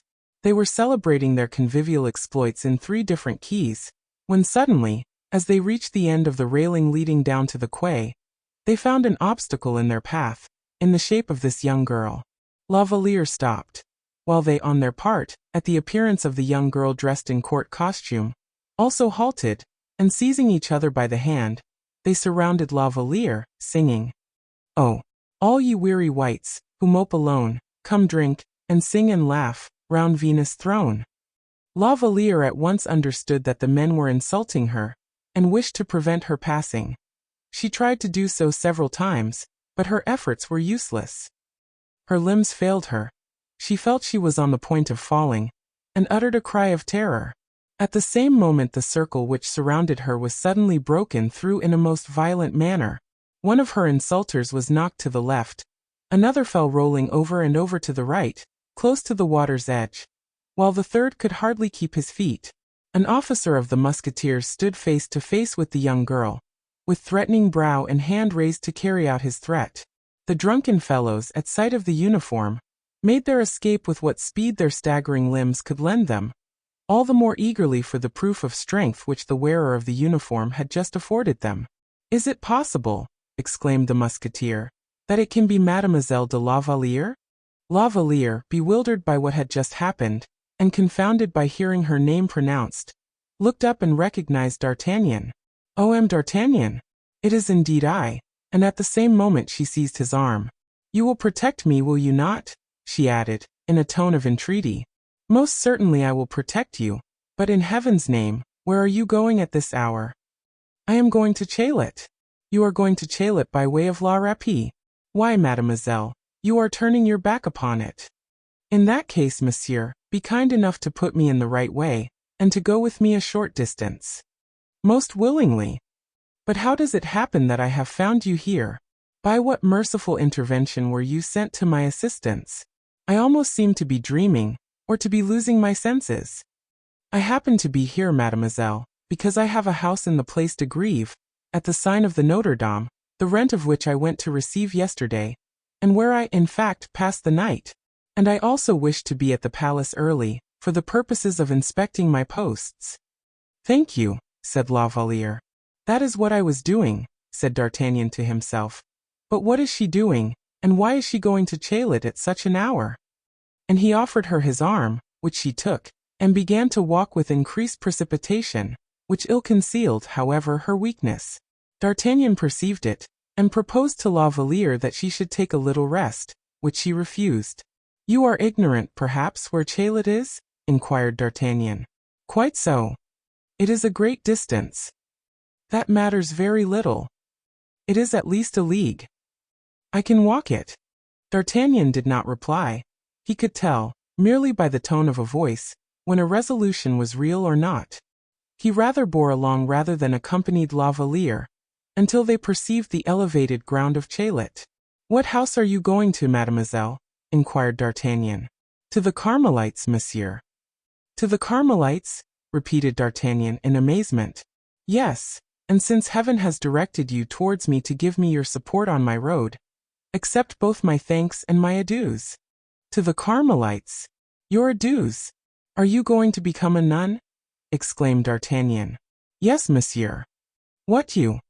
There was in this you, which we have marked by 3 notes of exclamation in order to render it as expressive as possible. There was, we repeat, in this you a complete poem. It recalled to La Valliere her old recollections of Blois, and her new recollections of Fontainebleau. It said to her, you who might be happy with Raoul, you who might be powerful with Louis, you about to become a nun. Yes, monsieur, she said. I am going to devote myself to the service of heaven, and to renounce the world entirely. But are you not mistaken with regard to your vocation? Are you not mistaken in supposing it to be the will of heaven? No, since heaven has been pleased to throw you in my way. Had it not been for you, I should certainly have sunk from fatigue on the road, and since heaven, I repeat, has thrown you in my way, it is because it has willed that I should carry out my intention. Oh, said D'Artagnan doubtingly. That is a rather subtle distinction, I think. Whatever it may be, returned the young girl, I have acquainted you with the steps I have taken, and with my fixed resolution. And now, I have one last favor to ask of you, even while I return you my thanks. The king is entirely ignorant of my flight from the Palais Royal, and is ignorant also of what I am about to do. The king ignorant, you say? Exclaimed D'Artagnan. Take care, mademoiselle. You are not aware of what you are doing. No one ought to do anything with which the king is unacquainted, especially those who belong to the court. I no longer belong to the court, monsieur. D'Artagnan looked at the young girl with increasing astonishment. Do not be uneasy, monsieur, she continued. I have well calculated everything, and were it not so, it would now be too late to reconsider my resolution. All is decided. Well, mademoiselle, what do you wish me to do? In the name of that sympathy which misfortune inspires, by your generous feeling, and by your honor as a gentleman, I entreat you to promise me one thing. Name it. Swear to me, Monsieur D'Artagnan, that you will not tell the king that you have seen me, and that I am at the Carmelites. I will not swear that, said D'Artagnan, shaking his head. Why? Because I know the king, I know you, I know myself even, nay the whole human race, too well. No, I will not swear that. In that case, cried La Valliere, with an energy of which one would hardly have thought her capable, instead of the blessing which I should have implored for you until my dying day, I will invoke a curse, for you are rendering me the most miserable creature that ever lived. We have already observed that D'Artagnan could easily recognize the accents of truth and sincerity, and he could not resist this last appeal. He saw by her face how bitterly she suffered from a feeling of degradation. He remarked her trembling limbs, how her whole slight and delicate frame was violently agitated by some internal struggle, and clearly perceived that resistance might be fatal. I will do as you wish then, he said. Be satisfied, mademoiselle. I will say nothing to the king. Oh, thanks, exclaimed La Valliere. You are the most generous man breathing. And in her extreme delight, she seized hold of D'Artagnan's hands and pressed them between her own. D'Artagnan, who felt himself quite overcome, said, This is touching, upon my word. She begins where others leave off. And La Valliere, who in the bitterness of her distress, had sunk upon the ground, rose and walked towards the convent of the Carmelites, which could now, in the dawning light, be perceived just before them. D'Artagnan followed her at a distance. The entrance door was half open. She glided in like a shadow, and thanking D'Artagnan by a parting gesture, disappeared from his sight. When D'Artagnan found himself quite alone, he reflected very profoundly upon what had just taken place. Upon my word, he said, this looks very much like what is called a false position. To keep such a secret as that, is to keep a burning coal in one's breeches pocket, and trust that it may not burn the stuff. And yet, not to keep it when I have sworn to do so is dishonorable. It generally happens that some bright idea or other occurs to me as I am going along, but I am very much mistaken if I shall not, now, have to go a long way in order to find the solution of this affair. Yes, but which way to go? Oh, towards Paris, of course. That is the best way after all. Only one must make haste, and in order to make haste 4 legs are better than 2, and I unhappily only have 2. A horse, as I heard them say at the theatre in London. My kingdom for a horse. And now I think of it, it need not cost me so much as that, for at the Barrière de la Conference there is a guard of musketeers, and instead of the 1 horse I need, I shall find 10 there. So, in pursuance of this resolution, which he adopted with his usual rapidity, D'Artagnan immediately turned his back upon the heights of Chaillot, reached the guardhouse, took the fastest horse he could find there, and was at the palace in less than 10 minutes. It was striking 5 as he reached the Palais Royal. The king, he was told, had gone to bed at his usual hour, having been long engaged with M. Colbert, and in all probability, was still sound asleep. Come, said D'Artagnan, she spoke the truth. The king is ignorant of everything. If he only knew 1/2 of what has happened, the Palais Royal by this time would be turned upside down. Chapter 27. Showing how Louis, on his part, had passed the time from 10 to 12:30 at night. When the king left the apartments of the maids of honor, he found Colbert awaiting him to take directions for the next day's ceremony, as the king was then to receive the Dutch and Spanish ambassadors. Louis XIV had serious causes of dissatisfaction with the Dutch. The States had already been guilty of many mean shifts and evasions with France, and without perceiving or without caring about the chances of a rupture, they again abandoned the alliance with His Most Christian Majesty, for the purpose of entering into all kinds of plots with Spain. Louis XIV, at his accession, that is to say, at the death of Cardinal Mazarin, had found this political question roughly sketched out. The solution was difficult for a young man, but as at that time, the king represented the whole nation, anything that the head resolved upon, the body would be found ready to carry out. Any sudden impulse of anger, the reaction of young hot blood upon the brain, would be quite sufficient to change an old form of policy and create another system altogether. The part that diplomatists had to play in those days was that of arranging among themselves the different coups d'état which their sovereign masters might wish to effect. Louis was not in that calm frame of mind which was necessary to enable him to determine on a wise course of policy. Still much agitated from the quarrel he had just had with La Valliere, he walked hastily into his cabinet, dimly desirous of finding an opportunity of producing an explosion after he had controlled himself for so long a time. Colbert, as he saw the king enter, knew the position of affairs at a glance, understood the king's intentions, and resolved therefore to maneuver a little. When Louis requested to be informed what it would be necessary to say on the morrow, Colbert began by expressing his surprise that His Majesty had not been properly informed by M. Fouquet. M. Fouquet, he said, is perfectly acquainted with the whole of this Dutch affair. He received the dispatches himself direct. The king, who was accustomed to hear M. Colbert speak in not over-scrupulous terms of M. Fouquet, allowed this remark to pass unanswered, and merely listened. Colbert noticed the effect it had produced, and hastened to back out, saying that M. Fouquet was not on all occasions as blamable as at the first glance might seem to be the case, inasmuch as at that moment he was greatly occupied. The king looked up. "What do you allude to?" he said. "Sire, men are but men, and Fouquet has his defects as well as his great qualities." "Ah, defects, who is without them, Colbert?" "Your Majesty hardly," said Colbert boldly, for he knew how to convey a good deal of flattery in a light amount of blame, like the arrow which cleaves the air notwithstanding its weight, thanks to the light feathers which bear it up. The king smiled. "What defect has Fouquet then?" he said. "Still the same, sire. It is said he is in love." "In love? With whom?" "I am not quite sure, sire. I have very little to do with matters of gallantry. At all events you know, since you speak of it. I have heard a name mentioned." "Whose?" "I cannot now remember whose, but I think it is one of Madame's maids of honor." The king started. "You know more than you like to say, Colbert," he murmured. "I assure you no, sire." "At all events, Madame's maids of honor are all known, and in mentioning their names to you, you will perhaps recollect the one you allude to." "No, sire." "At least try." "It would be useless, sire. Whenever the name of any lady who runs the risk of being compromised is concerned, my memory is like a coffer of bronze, the key of which I have lost."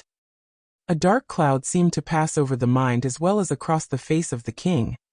Then, wishing to appear as if he were perfect master of himself and his feelings, he said, "And now for the affair concerning Holland. In the first place, sire, at what hour will your Majesty receive the ambassadors?" "Early in the morning." 11 o'clock? "That is too late, say 9 o'clock." "That will be too early, sire." "For friends, that would be a matter of no importance. One does what one likes with one's friends. But for one's enemies, in that case nothing could be better than if they were to feel hurt. I should not be sorry, I confess, to have to finish altogether with these marsh birds, who annoy me with their cries." "It shall be precisely as your Majesty desires. At 9 o'clock, therefore, I will give the necessary orders. Is it to be a formal audience?" "No. I wish to have an explanation with them, and not to embitter matters, as is always the case when many persons are present, but at the same time, I wish to clear up everything with them, in order not to have to begin over again. Your Majesty will inform me of the persons whom you wish to be present at the reception." "I will draw out a list. Let us speak of the ambassadors. What do they want? Allies with Spain, they gain nothing. Allies with France, they lose much." "How is that?" "Allied with Spain, they see themselves bounded and protected by the possessions of their allies. They cannot touch them, however anxious they may be to do so. From Antwerp to Rotterdam is but a step, and that by the way of the Scheldt and the Meuse. If they wish to make a bite at the Spanish cake, you, sire, the son-in-law of the King of Spain, could with your cavalry sweep the earth from your dominions to Brussels in a couple of days. Their design is, therefore, only to quarrel so far with you, and only to make you suspect Spain so far, as will be sufficient to induce you not to interfere with their own affairs." "It would be far more simple, I should imagine," replied the king, "to form a solid alliance with me, by means of which I should gain something, while they would gain everything.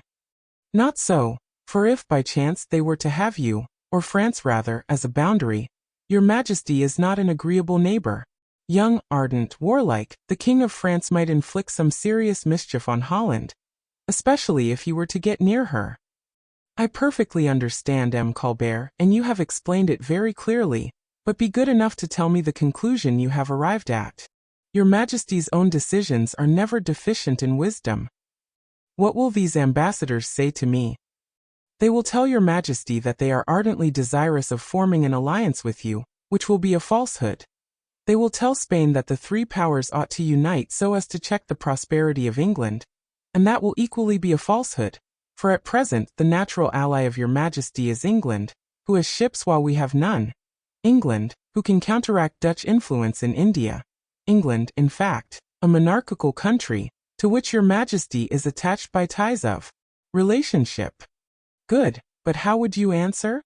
"I should answer, sire, with the greatest possible moderation of tone, that the disposition of Holland does not seem friendly towards the court of France, that the symptoms of public feeling among the Dutch are alarming as regards your Majesty, that certain medals have been struck with insulting devices." Towards me? Exclaimed the young king excitedly. Oh no, sire, no. Insulting is not the word. I was mistaken. I ought to have said immeasurably flattering to the Dutch. Oh, if that be so, the pride of the Dutch is a matter of indifference to me, said the king, sighing. Your Majesty is right, 1,000 times right. However, it is never a mistake in politics, Your Majesty knows better than myself, to exaggerate a little in order to obtain a concession in your own favor. If Your Majesty were to complain as if your susceptibility were offended, you would stand in a far higher position with them. What are these medals you speak of? Inquired Louis. For if I allude to them, I ought to know what to say. Upon my word, sire, I cannot very well tell you. Some overweeningly conceited device. That is the sense of it. The words have little to do with the thing itself. Very good. I will mention the word medal. And they can understand it if they like. Oh, they will understand without any difficulty. Your Majesty can also slip in a few words about certain pamphlets which are being circulated. Never. Pamphlets befoul those who write them much more than those against whom they are written. M. Colbert, I thank you. You can leave now. Do not forget the hour I have fixed, and be there yourself. Sire, I await your Majesty's list. True, returned the king, and he began to meditate. He had not thought of the list in the least. The clock struck 11:30. The king's face revealed a violent conflict between pride and love. The political conversation had dispelled a good deal of the irritation which Louis had felt, and La Valliere's pale, worn features, in his imagination, spoke a very different language from that of the Dutch medals, or the Batavian pamphlets. He sat for 10 minutes debating within himself whether he should or should not return to La Valliere, but Colbert having with some urgency respectfully requested that the list might be furnished him, the king was ashamed to be thinking of mere matters of affection where important state affairs required his attention. He therefore dictated, the Queen Mother, the Queen Madame, Madame de Motteville, Madame de Chatillon, Madame de Nevers, and for the men M. Le Prince M. de Gramont M. de Manicamp, M. de Saint-Aignan, and the officers on duty. The ministers? Asked Colbert. As a matter of course, and the secretaries also. Sire, I will leave at once in order to get everything prepared. The orders will be at the different residences tomorrow. Say rather today, replied Louis mournfully, as the clock struck 12. It was the very hour when poor La Valliere was almost dying from anguish and bitter suffering. The king's attendants entered, it being the hour of his retirement to his chamber. The queen, indeed, had been waiting for more than an hour. Louis accordingly retreated to his bedroom with a sigh, but as he sighed he congratulated himself on his courage, and applauded himself for having been as firm in love as in affairs of state. Chapter 28. The Ambassadors. D'Artagnan had, with very few exceptions, learned almost all of the particulars of what we have just been relating. For among his friends he reckoned all the useful, serviceable people in the royal household, officious attendants who were proud of being recognized by the captain of the musketeers, for the captain's influence was very great. And then, in addition to any ambitious views they may have imagined he could promote, they were proud of being regarded as worth being spoken to by a man as brave as D'Artagnan.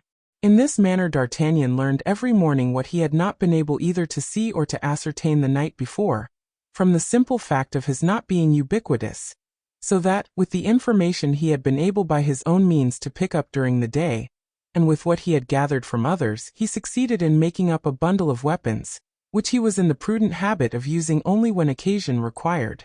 In this way, D'Artagnan's 2 eyes rendered him the same service as the 100 eyes of Argus. Political secrets, bedside revelations, hints or scraps of conversation dropped by the courtiers on the threshold of the royal antechamber. In this way D'Artagnan managed to ascertain, and to store away everything in the vast and impenetrable mausoleum of his memory, by the side of those royal secrets so dearly bought and faithfully preserved. He therefore knew of the king's interview with Colbert, and of the appointment made for the ambassadors in the morning, and consequently, that the question of the medals would be brought up for debate. And, while he was arranging and constructing the conversation upon a few chance words which had reached his ears, he returned to his post in the royal apartments, so as to be there at the very moment the king awoke. It happened that the king rose very early, proving thereby that he too on his side, had slept but indifferently. Towards 7 o'clock, he half opened his door very gently. D'Artagnan was at his post. His Majesty was pale, and seemed wearied. He had not, moreover, quite finished dressing. "Send for M. de Saint-Aignan," he said. Saint-Aignan was probably awaiting a summons, for the messenger, when he reached his apartment, found him already dressed. Saint-Aignan hastened to the king in obedience to the summons. A moment afterwards the king and Saint-Aignan passed by together, the king walking first. D'Artagnan went to the window which looked out upon the courtyard. He had no need to put himself to the trouble of watching in what direction the king went, for he had no difficulty in guessing beforehand where his Majesty was going. The king, in fact, bent his steps towards the apartments of the maids of honor, a circumstance which in no way astonished D'Artagnan, for he more than suspected, although La Valliere had not breathed a syllable on the subject, that the king had some kind of reparation to make. Saint-Aignan followed him as he had done the previous evening, rather less uneasy in his mind, though still slightly agitated, for he fervently trusted that at 7 o'clock in the morning there might be only himself and the king awake amongst the august guests at the palace. D'Artagnan stood at the window, careless and perfectly calm in his manner. One could almost have sworn that he noticed nothing, and was utterly ignorant who were these two hunters after adventures, passing like shadows across the courtyard, wrapped up in their cloaks. And yet, all the while that D'Artagnan appeared not to be looking at them at all, he did not for one moment lose sight of them, and while he whistled that old march of the musketeers, which he rarely recalled except under great emergencies, he conjectured and prophesied how terrible would be the storm which would be raised on the king's return. In fact, when the king entered La Valliere's apartment and found the room empty and the bed untouched, he began to be alarmed, and called out to Montalice, who immediately answered the summons, but her astonishment was equal to the king's. All that she could tell his Majesty was, that she had fancied she had heard La Valliere's weeping during a portion of the night, but knowing that his Majesty had paid her a visit, she had not dared to inquire what was the matter. "But," inquired the king, "where do you suppose she is gone?" "Sire," replied Montalice, "Louise is of a very sentimental disposition, and as I have often seen her rise at daybreak in order to go out into the garden, she may perhaps be there now." This appeared probable, and the king immediately ran down the staircase in search of the fugitive. D'Artagnan saw him grow very pale, and talking in an excited manner with his companion, as he went towards the gardens, Saint-Aignan following him, out of breath. D'Artagnan did not stir from the window, but went on whistling, looking as if he saw nothing, yet seeing everything. "Come, come," he murmured when the king disappeared. "His Majesty's passion is stronger than I thought. He is now doing, I think, what he never did for Mademoiselle de Mancini." 6. In a quarter of an hour the king again appeared. He had looked everywhere, was completely out of breath, and as a matter of course had not discovered anything. Saint-Aignan, who still followed him, was fanning himself with his hat, and in a gasping voice, asking for information about La Valliere from such of the servants as were about, in fact from everyone he met.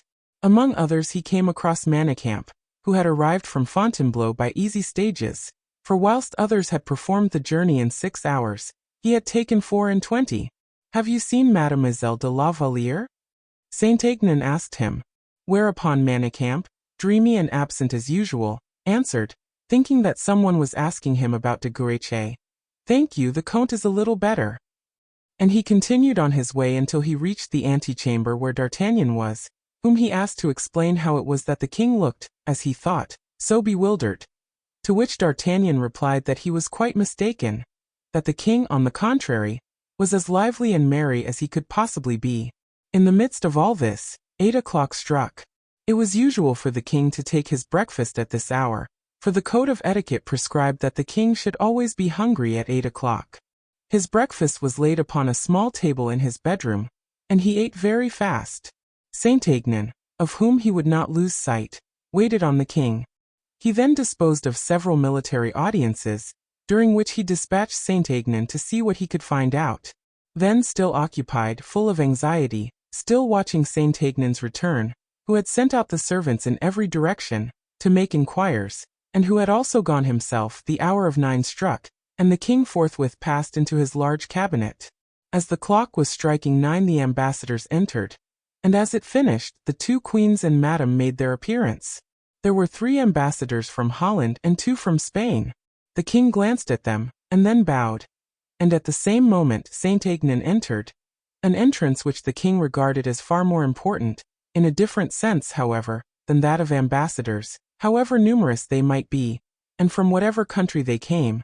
And so, setting everything aside, the king made a sign of interrogation to Saint Aignan, which the latter answered by a most decisive negative. The king almost entirely lost his courage, but as the queens, the members of the nobility who were present, and the ambassadors had their eyes fixed upon him, he overcame his emotion by a violent effort, and invited the latter to speak. Whereupon one of the Spanish deputies made a long oration, in which he boasted the advantages which the Spanish alliance would offer. The king interrupted him, saying, "Monsieur, I trust that whatever is best for France must be exceedingly advantageous for Spain." This remark, and particularly the peremptory tone in which it was pronounced, made the ambassadors pale, and brought the color into the cheeks of the 2 queens, who, being Spanish, felt wounded in their pride of relationship and nationality by this reply. The Dutch ambassador then began to address himself to the king, and complained of the injurious suspicions which the king exhibited against the government of his country. The king interrupted him, saying, "It is very singular, monsieur, that you should come with any complaint, when it is I rather who have reason to be dissatisfied. And yet, you see, I do not complain." "Complain, sire, and in what respect?"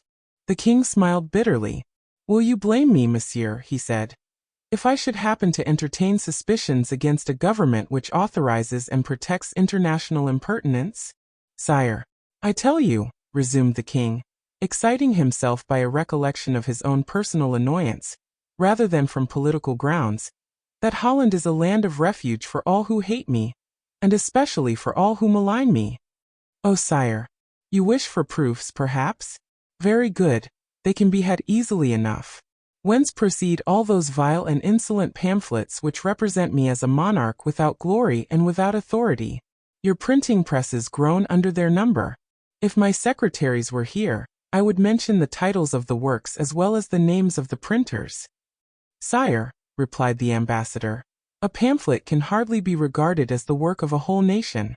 Is it just, is it reasonable, that a great and powerful monarch like your majesty should render a whole nation responsible for the crime of a few madmen, who are, perhaps, only scribbling in a garret for a few sous to buy bread for their family?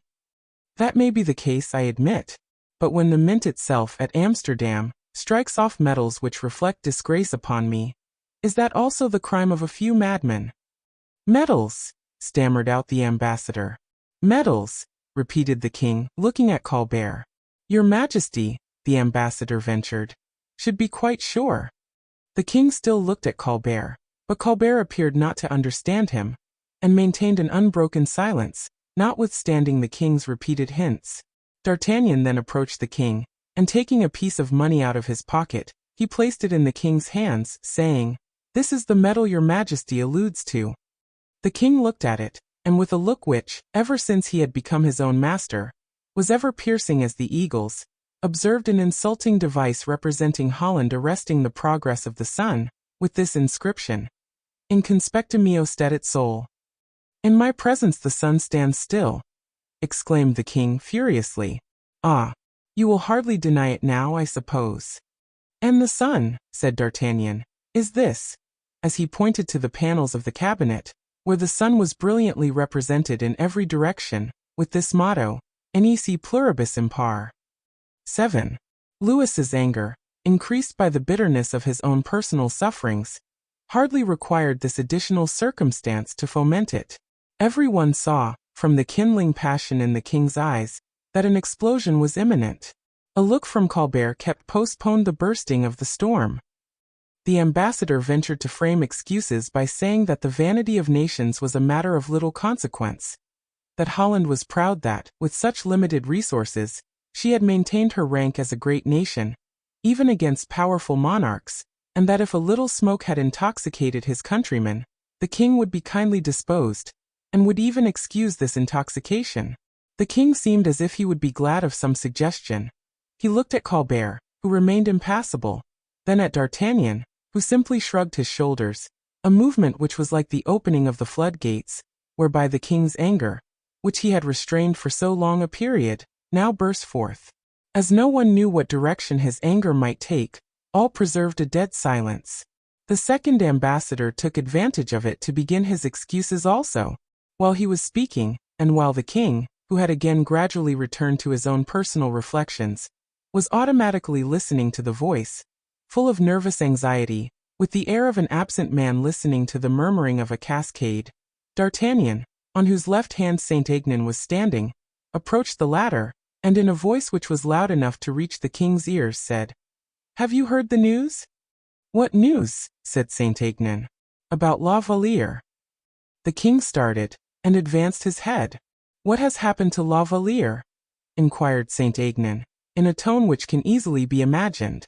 "Ah, poor girl. She is going to take the veil." "The veil!" exclaimed Saint Aignan. "The veil!" cried the king in the midst of the ambassador's discourse. But then, mindful of the rules of etiquette, he mastered himself, still listening, however, with rapt attention. "What order?" inquired Saint Aignan. "The Carmelites of Chaillot." "Who the deuce told you that?" "She did herself." "You have seen her, then?" "Nay, I even went with her to the Carmelites." The king did not lose a syllable of this conversation, and again he could hardly control his feelings. "But what was the cause of her flight?" inquired Saint Aignan. "Because the poor girl was driven away from the court yesterday," replied D'Artagnan. He had no sooner said this, than the king, with an authoritative gesture, said to the ambassador, "Enough, monsieur, enough." Then, advancing towards the captain, he exclaimed, "Who says Mademoiselle de la Valliere is going to take the religious vows?" "D'Artagnan," answered the favorite. "Is it true what you say?" said the king, turning towards the musketeer.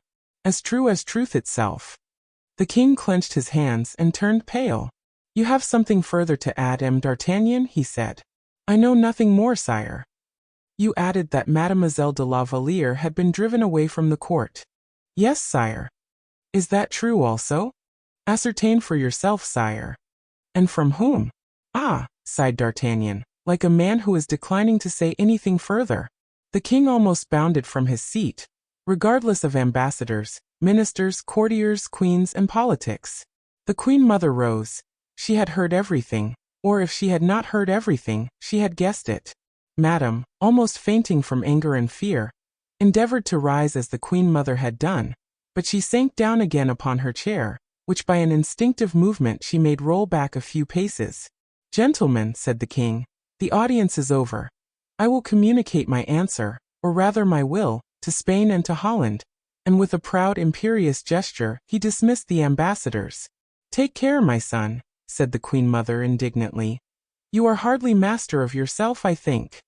"Ah, madam," returned the young lion with a terrible gesture, "if I am not master of myself, I will be, I promise you, of those who do me a deadly injury. Come with me, D'Artagnan, come." And he quitted the room in the midst of general stupefaction and dismay. The king hastily descended the staircase, and was about to cross the courtyard. "Sire," said D'Artagnan, "your majesty mistakes the way." "No, I am going to the stables." "That is useless, sire, for I have horses ready for your majesty." The king's only answer was a look, but this look promised more than the ambition of 3 D'Artagnans could have dared to hope. Chapter 29. Chaillot. Although they had not been summoned, Manicamp and Malicorne had followed the king and D'Artagnan. They were both exceedingly intelligent men, except that Malicorne was too precipitate, owing to ambition, while Manicamp was frequently too tardy, owing to indolence. On this occasion, however, they arrived at precisely the proper moment. 5 horses were in readiness. 2 were seized upon by the king and D'Artagnan, 2 others by Manicamp and Malicorne, while a groom belonging to the stables mounted the 5th. The cavalcade set off at a gallop. D'Artagnan had been very careful in his selection of the horses. They were the very animals for distressed lovers, horses which did not simply run, but flew. Within 10 minutes after their departure, the cavalcade, amidst a cloud of dust, arrived at Chaillot. The king literally threw himself off his horse, but notwithstanding the rapidity with which he accomplished this maneuver, he found D'Artagnan already holding his stirrup. With a sign of acknowledgment to the musketeer, he threw the bridle to the groom, and darted into the vestibule, violently pushed open the door, and entered the reception room. Manicamp, Malicorne, and the groom remained outside, D'Artagnan alone following him. When he entered the reception room, the first object which met his gaze was Louise herself, not simply on her knees, but lying at the foot of a large stone crucifix. The young girl was stretched upon the damp flagstones, scarcely visible in the gloom of the apartment, which was lighted only by means of a narrow window, protected by bars and completely shaded by creeping plants. When the king saw her in this state, he thought she was dead, and uttered a loud cry, which made D'Artagnan hurry into the room. The king had already passed one of his arms round her body, and D'Artagnan assisted him in raising the poor girl, whom the torpor of death seemed already to have taken possession of. D'Artagnan seized hold of the alarm bell and rang with all his might. The Carmelite sisters immediately hastened at the summons, and uttered loud exclamations of alarm and indignation at the sight of the two men holding a woman in their arms. The superior also hurried to the scene of action, but far more a creature of the world than any of the female members of the court. Notwithstanding her austerity of manners, she recognized the king at the first glance, by the respect which those present exhibited for him, as well as by the imperious and authoritative way in which he had thrown the whole establishment into confusion. As soon as she saw the king, she retired to her own apartments, in order to avoid compromising her dignity. But by one of the nuns she sent various cordials, Hungary water, etc., etc., and ordered that all the doors should immediately be closed, a command which was just in time, for the king's distress was fast becoming of a most clamorous and despairing character. He had almost decided to send for his own physician, when Valliere exhibited signs of returning animation. The first object which met her gaze as she opened her eyes was the king at her feet. In all probability she did not recognize him, for she uttered a deep sigh full of anguish and distress. Louis fixed his eyes devouringly upon her face, and when in the course of a few moments she recognized Louis, she endeavored to tear herself from his embrace. "Oh heavens!" she murmured.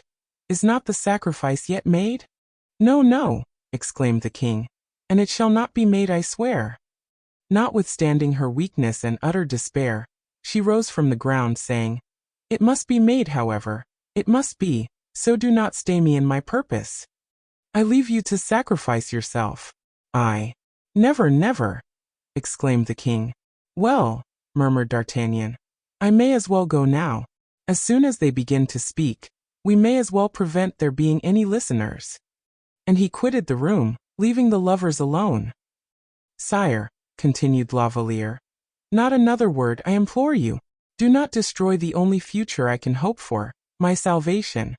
Do not destroy the glory and brightness of your own future for a mere caprice."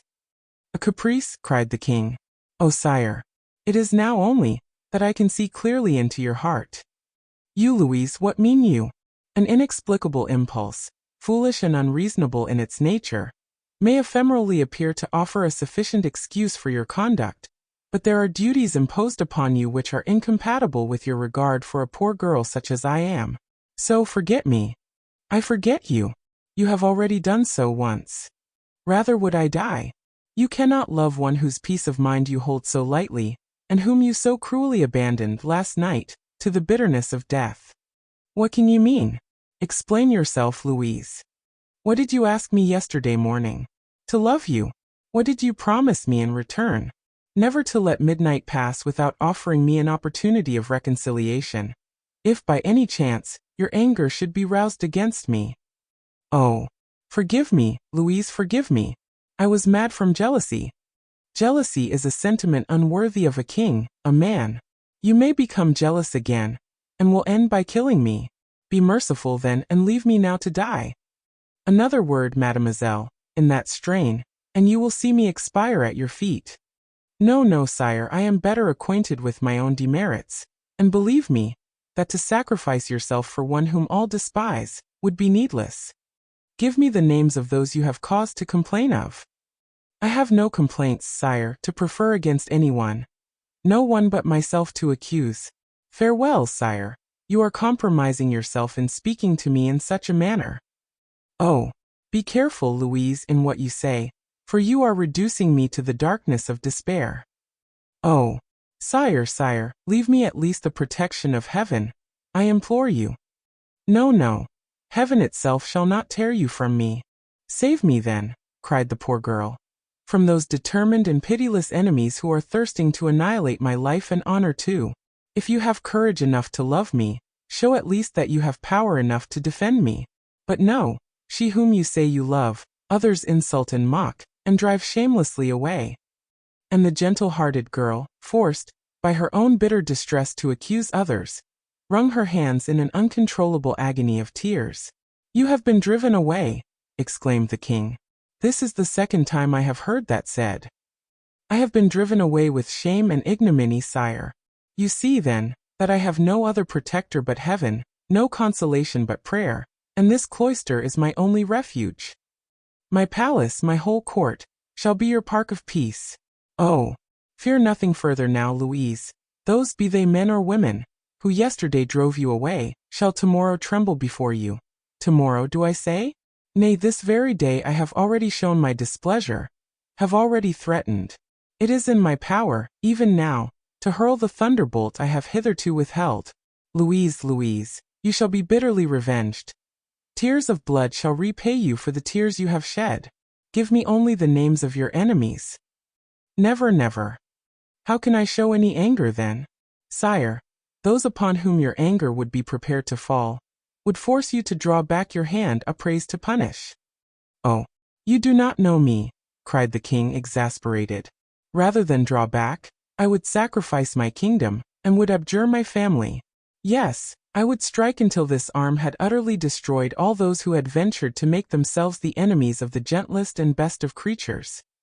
And as he said these words, Louis struck his fist violently against the oaken wainscoting with a force which alarmed La Valliere, for his anger, owing to his unbounded power, had something imposing and threatening in it, like the lightning, which may at any time prove deadly.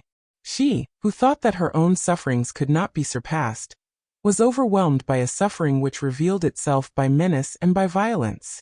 Sire, she said, for the last time I implore you to leave me. Already do I feel strengthened by the calm seclusion of this asylum, and the protection of heaven has reassured me, for all the pretty human meanness of this world are forgotten beneath the divine protection. Once more then, sire, and for the last time, I again implore you to leave me. Confess rather, cried Louis, that you have never loved me. Admit that my humility and my repentance are flattering to your pride, but that my distress affects you not. That the king of this wide realm is no longer regarded as a lover whose tenderness of devotion is capable of working out your happiness, but as a despot whose caprice has crushed your very heart beneath his iron heel. Do not say you are seeking heaven. Say rather you are fleeing from the king. Louise's heart was wrung within her, as she listened to his passionate utterance, which made the fever of hope course once more through her every vein. But did you not hear me say that I have been driven away, scorned, despised? I will make you the most respected, and most adored, and the most envied of my whole court. Prove to me that you have not ceased to love me. In what way? By leaving me. I will prove it to you by never leaving you again. But do you imagine, sire, that I shall allow that? Do you imagine that I will let you come to an open rupture with every member of your family? Do you imagine that, for my sake, you could abandon mother, wife and sister? Ah, you have named them, then at last. It is they then who have wrought this grievous injury. By the heaven above us, then, upon them shall my anger fall. That is the reason why the future terrifies me, why I refuse everything, why I do not wish you to revenge me. Tears enough have already been shed, sufficient sorrow and affliction have already been occasioned. I, at least, will never be the cause of sorrow, or affliction, or distress to whomsoever it may be, for I have mourned and suffered, and wept too much myself. And do you count my sufferings, my tears, as nothing? In heaven's name, sire, do not speak to me in that manner. I need all my courage to enable me to accomplish the sacrifice. Louise, Louise, I implore you, whatever you desire, whatever you command, whether vengeance or forgiveness, your slightest wish shall be obeyed, but do not abandon me. Alas! Sire, we must part. You do not love me then. Heaven knows I do. It is false, Louise, it is false. Oh, sire, if I did not love you, I should let you do what you please. I should let you revenge me, in return for the insult which has been inflicted on me. I should accept the brilliant triumph to my pride which you propose. And yet, you cannot deny that I reject even the sweet compensation which your affection affords, that affection which for me is life itself, for I wished to die when I thought that you loved me no longer. Yes, yes, I now know, I now perceive it. You are the sweetest, best, and purest of women. There is no one so worthy as yourself, not alone of my respect and devotion, but also of the respect and devotion of all who surround me. And therefore no one shall be loved like yourself. No one shall ever possess the influence over me that you wield. You wish me to be calm, to forgive. Be it so, you shall find me perfectly unmoved. You wish to reign by gentleness and clemency. I will be clement and gentle. Dictate for me the conduct you wish me to adopt, and I will obey blindly. In heaven's name, no, sire. What am I, a poor girl, to dictate to so great a monarch as yourself? You are my life, the very spirit and principle of my being. Is it not the spirit that rules the body? You love me then, sire? On my knees, yes. With my hands upraised to you, yes. With all the strength and power of my being, yes. I love you so deeply, that I would lay down my life for you, gladly, at your merest wish. Oh, sire, now I know you love me. I have nothing to wish for in the world. Give me your hand, sire, and then farewell. I have enjoyed in this life all the happiness I was ever meant for. Oh, no, no. Your happiness is not a happiness of yesterday. It is of today, of tomorrow, ever enduring. The future is yours, everything which is mine is yours too. Away with these ideas of separation. Away with these gloomy, despairing thoughts. You will live for me, as I will live for you, Louise. And he threw himself at her feet, embracing her knees with the wildest transports of joy and gratitude. Oh, sire, sire, all that is but a wild dream. Why a wild dream? Because I cannot return to the court. Exiled. How can I see you again? Would it not be far better to bury myself in a cloister for the rest of my life, with the rich consolation that your affection gives me, with the pulses of your heart beating for me, and your latest confession of attachment still ringing in my ears? Exiled you, exclaimed Louis XIV. And who dares to exile, let me ask, when I recall? Oh, sire, something which is greater than and superior to the kings even, the world and public opinion. Reflect for a moment. You cannot love a woman who has been ignominiously driven away. Love one whom your mother has stained with suspicions, one whom your sister has threatened with disgrace. Such a woman, indeed, would be unworthy of you. Unworthy. One who belongs to me. Yes, sire, precisely on that account. From the very moment she belongs to you, the character of your mistress renders her unworthy. You are right, Louise. Every shade of delicacy of feeling is yours. Very well, you shall not be exiled. Ah, from the tone in which you speak, you have not heard Madame. That is very clear. I will appeal from her to my mother. Again, sire, you have not seen your mother. She too. My poor Louise. Everyone's hand then is against you. Yes, yes, poor Louise, who was already bending beneath the fury of the storm, when you arrived and crushed her beneath the weight of your displeasure. Oh, forgive me. You will not, I know, be able to make either of them yield. Believe me, the evil cannot be repaired, for I will not allow you to use violence, or to exercise your authority. Very well, Louise, to prove to you how fondly I love you, I will do one thing. I will see Madame. I will make her revoke her sentence. I will compel her to do so. Compel? Oh, no, no. True, you are right. I will bend her. Louise shook her head. I will entreat her if it be necessary, said Louis. Will you believe in my affection after that? Louise drew herself up. Oh, never, never shall you humiliate yourself on my account. Sooner, 1,000 times, would I die. Louis reflected. His features assumed a dark expression. I will love you as much as you have loved. I will suffer as keenly as you have suffered. This shall be my expiation in your eyes.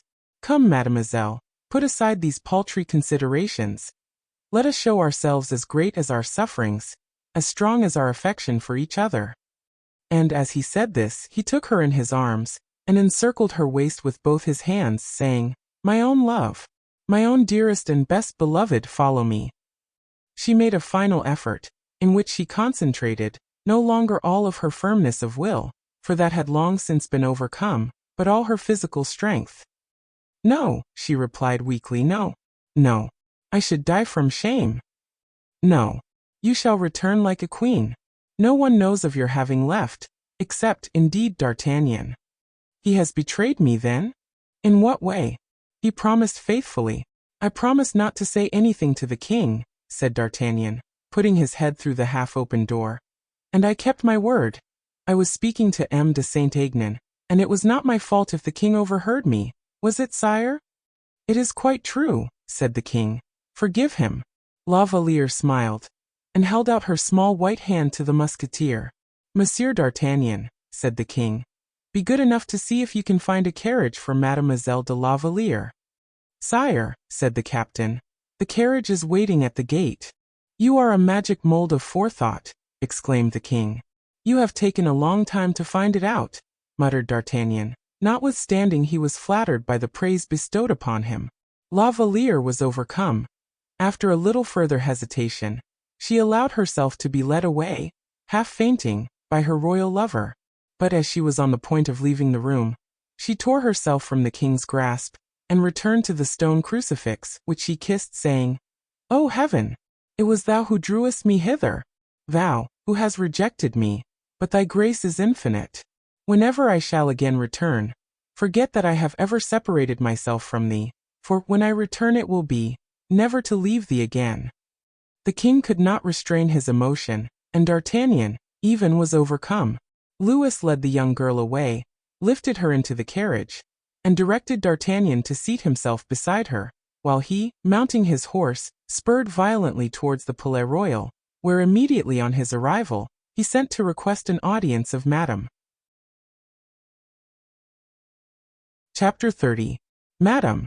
From the manner in which the king had dismissed the ambassadors, even the least clear-sighted persons belonging to the court imagined war would ensue.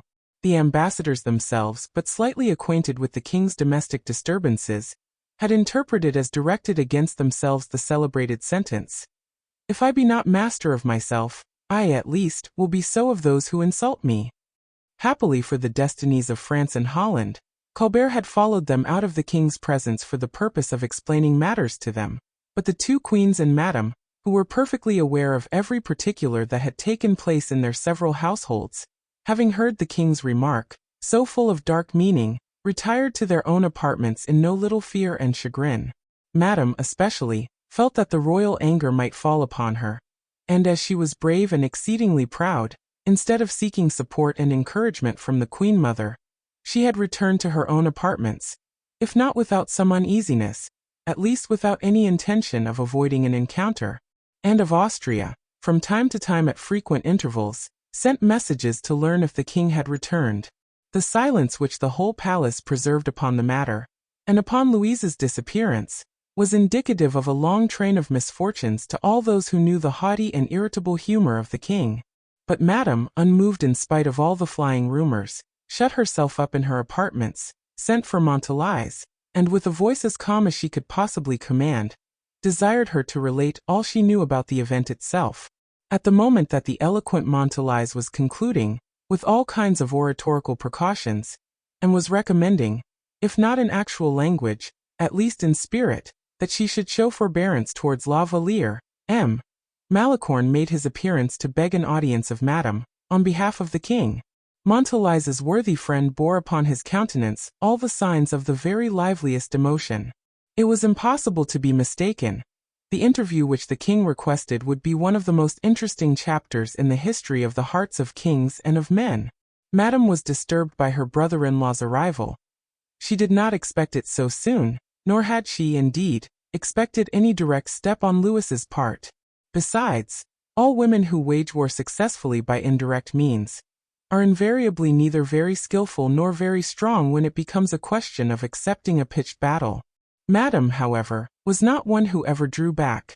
She had the very opposite defect or qualification, in whichever light it may be considered. She took an exaggerated view of what constituted real courage, and therefore the king's message, of which Malicorne had been the bearer, was regarded by her as the bugle note proclaiming the commencement of hostilities. She therefore boldly accepted the gage of battle. 5 minutes afterwards the king ascended the staircase. His color was heightened from having ridden hard. His dusty and disordered clothes formed a singular contrast with the fresh and perfectly arranged toilette of Madame, who, notwithstanding the rouge on her cheeks, turned pale as Louis entered the room. Louis lost no time in approaching the object of his visit. He sat down and Montalice disappeared. "My dear sister," said the king, "you are aware that Mademoiselle de la Valliere fled from her own room this morning, and that she has retired to a cloister, overwhelmed by grief and despair." As he pronounced these words, the king's voice was singularly moved. "Your Majesty is the first to inform me of it," replied Madame. "I should have thought that you might have learned it this morning, during the reception of the ambassadors," said the king. "From your emotion, sire, I imagined that something extraordinary had happened, but without knowing what."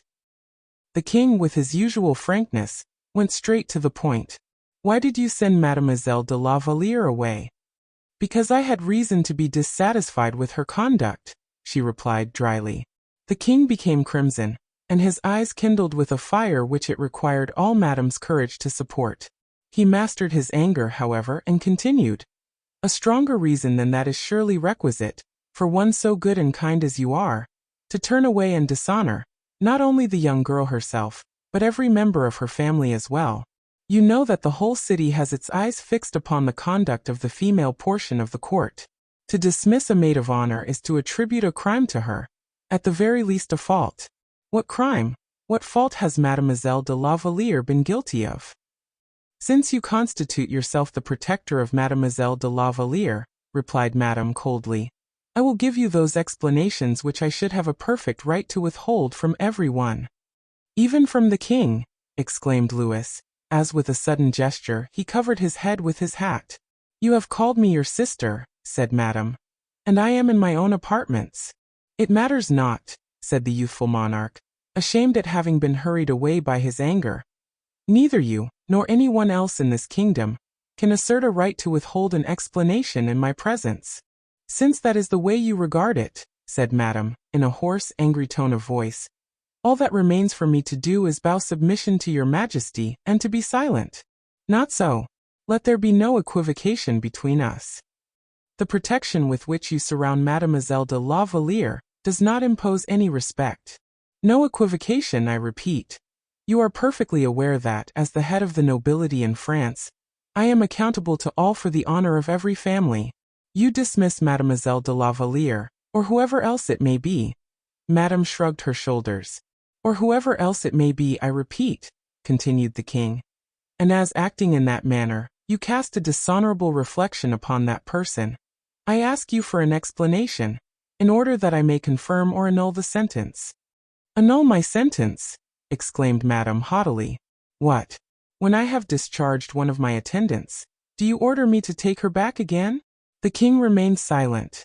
"This would be a sheer abuse of power, sire. It would be indecorous and unseemly." "Madame, as a woman, I should revolt against an abuse so insulting to me. I should no longer be able to regard myself as a princess of your blood, a daughter of a monarch.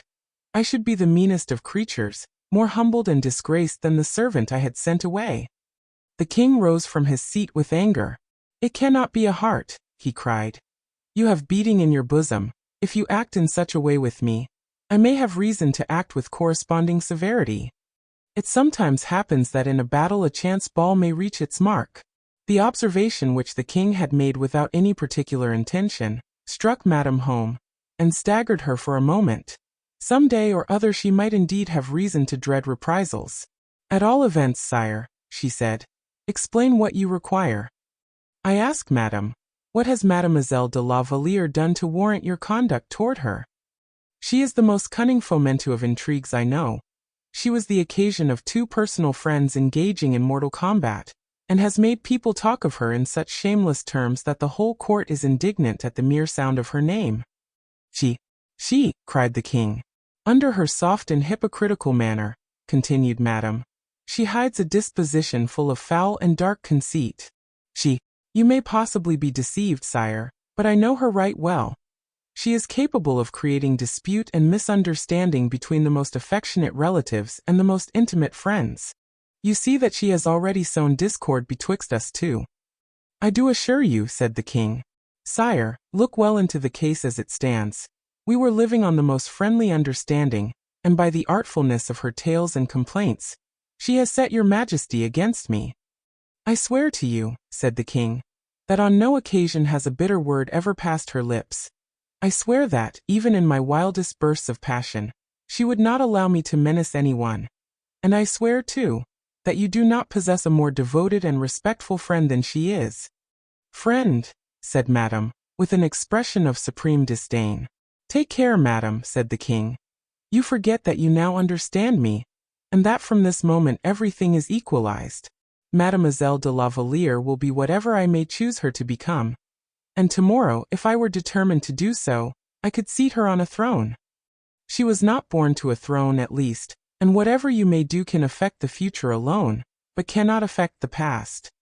Madam, towards you I have shown every kind consideration, and every eager desire to please you. Do not remind me that I am master.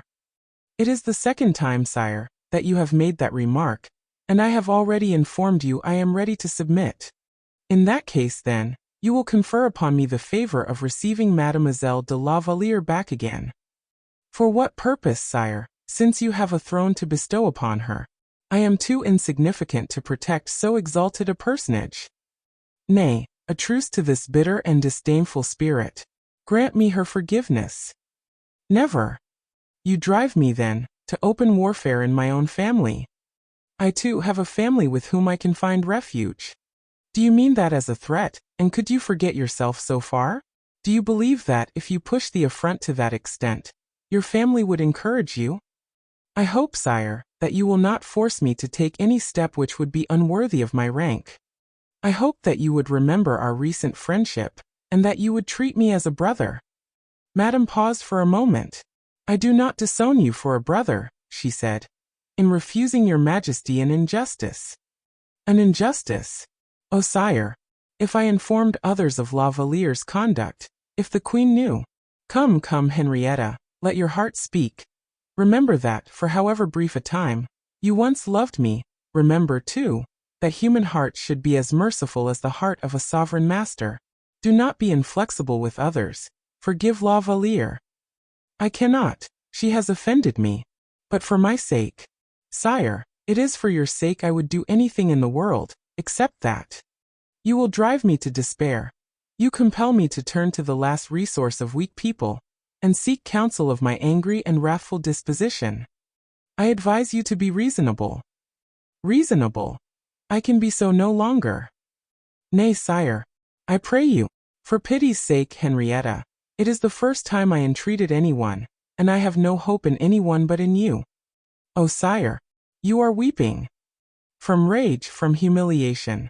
That I, the king, should have been obliged to descend to entreaty. I shall hate this moment during my whole life. You have made me suffer in one moment more distress and more degradation than I could have anticipated in the greatest extremity in life. And the king rose and gave free vent to his tears, which in fact, were tears of anger and shame. Madame was not touched exactly, for the best women, when their pride is hurt, are without pity, but she was afraid that the tears the king was shedding might possibly carry away every soft and tender feeling in his heart. Give what commands you please, sire, she said. And since you prefer my humiliation to your own, although mine is public and yours has been witnessed but by myself alone, speak, I will obey your majesty. No, no, Henrietta, exclaimed Louise, transported with gratitude. You will have yielded to a brother's wishes. I no longer have any brother, since I obey. All that I have would be too little in return. How passionately you love, sire, when you do love. Louis did not answer. He had seized upon Madame's hand and covered it with kisses. And so you will receive this poor girl back again, and will forgive her. You will find how gentle and pure-hearted she is. I will maintain her in my household. No, you will give her your friendship, my sister. I never liked her. Well, for my sake, You will treat her kindly, will you not, Henrietta? I will treat her as your mistress. The king rose suddenly to his feet. By this word, which had so infelicitously escaped her, Madame had destroyed the whole merit of her sacrifice. The king felt freed from all obligations. Exasperated beyond measure, and bitterly offended, he replied, I thank you, madam. I shall never forget the service you have rendered me. And saluting her with an affectation of ceremony, he took his leave of her. As he passed before a glass, he saw that his eyes were red, and angrily stamped his foot on the ground. But it was too late, for Malicorne and D'Artagnan, who were standing at the door, had seen his eyes. The king has been crying, thought Malicorne. D'Artagnan approached the king with a respectful air, and said in a low tone of voice, Sire, it would be better to return to your own apartments by the small staircase. Why? Because the dust of the road has left its traces on your face, said D'Artagnan. By heavens, he thought, when the king has given way like a child, let those look to it who may make the lady weep for whom the king sheds tears.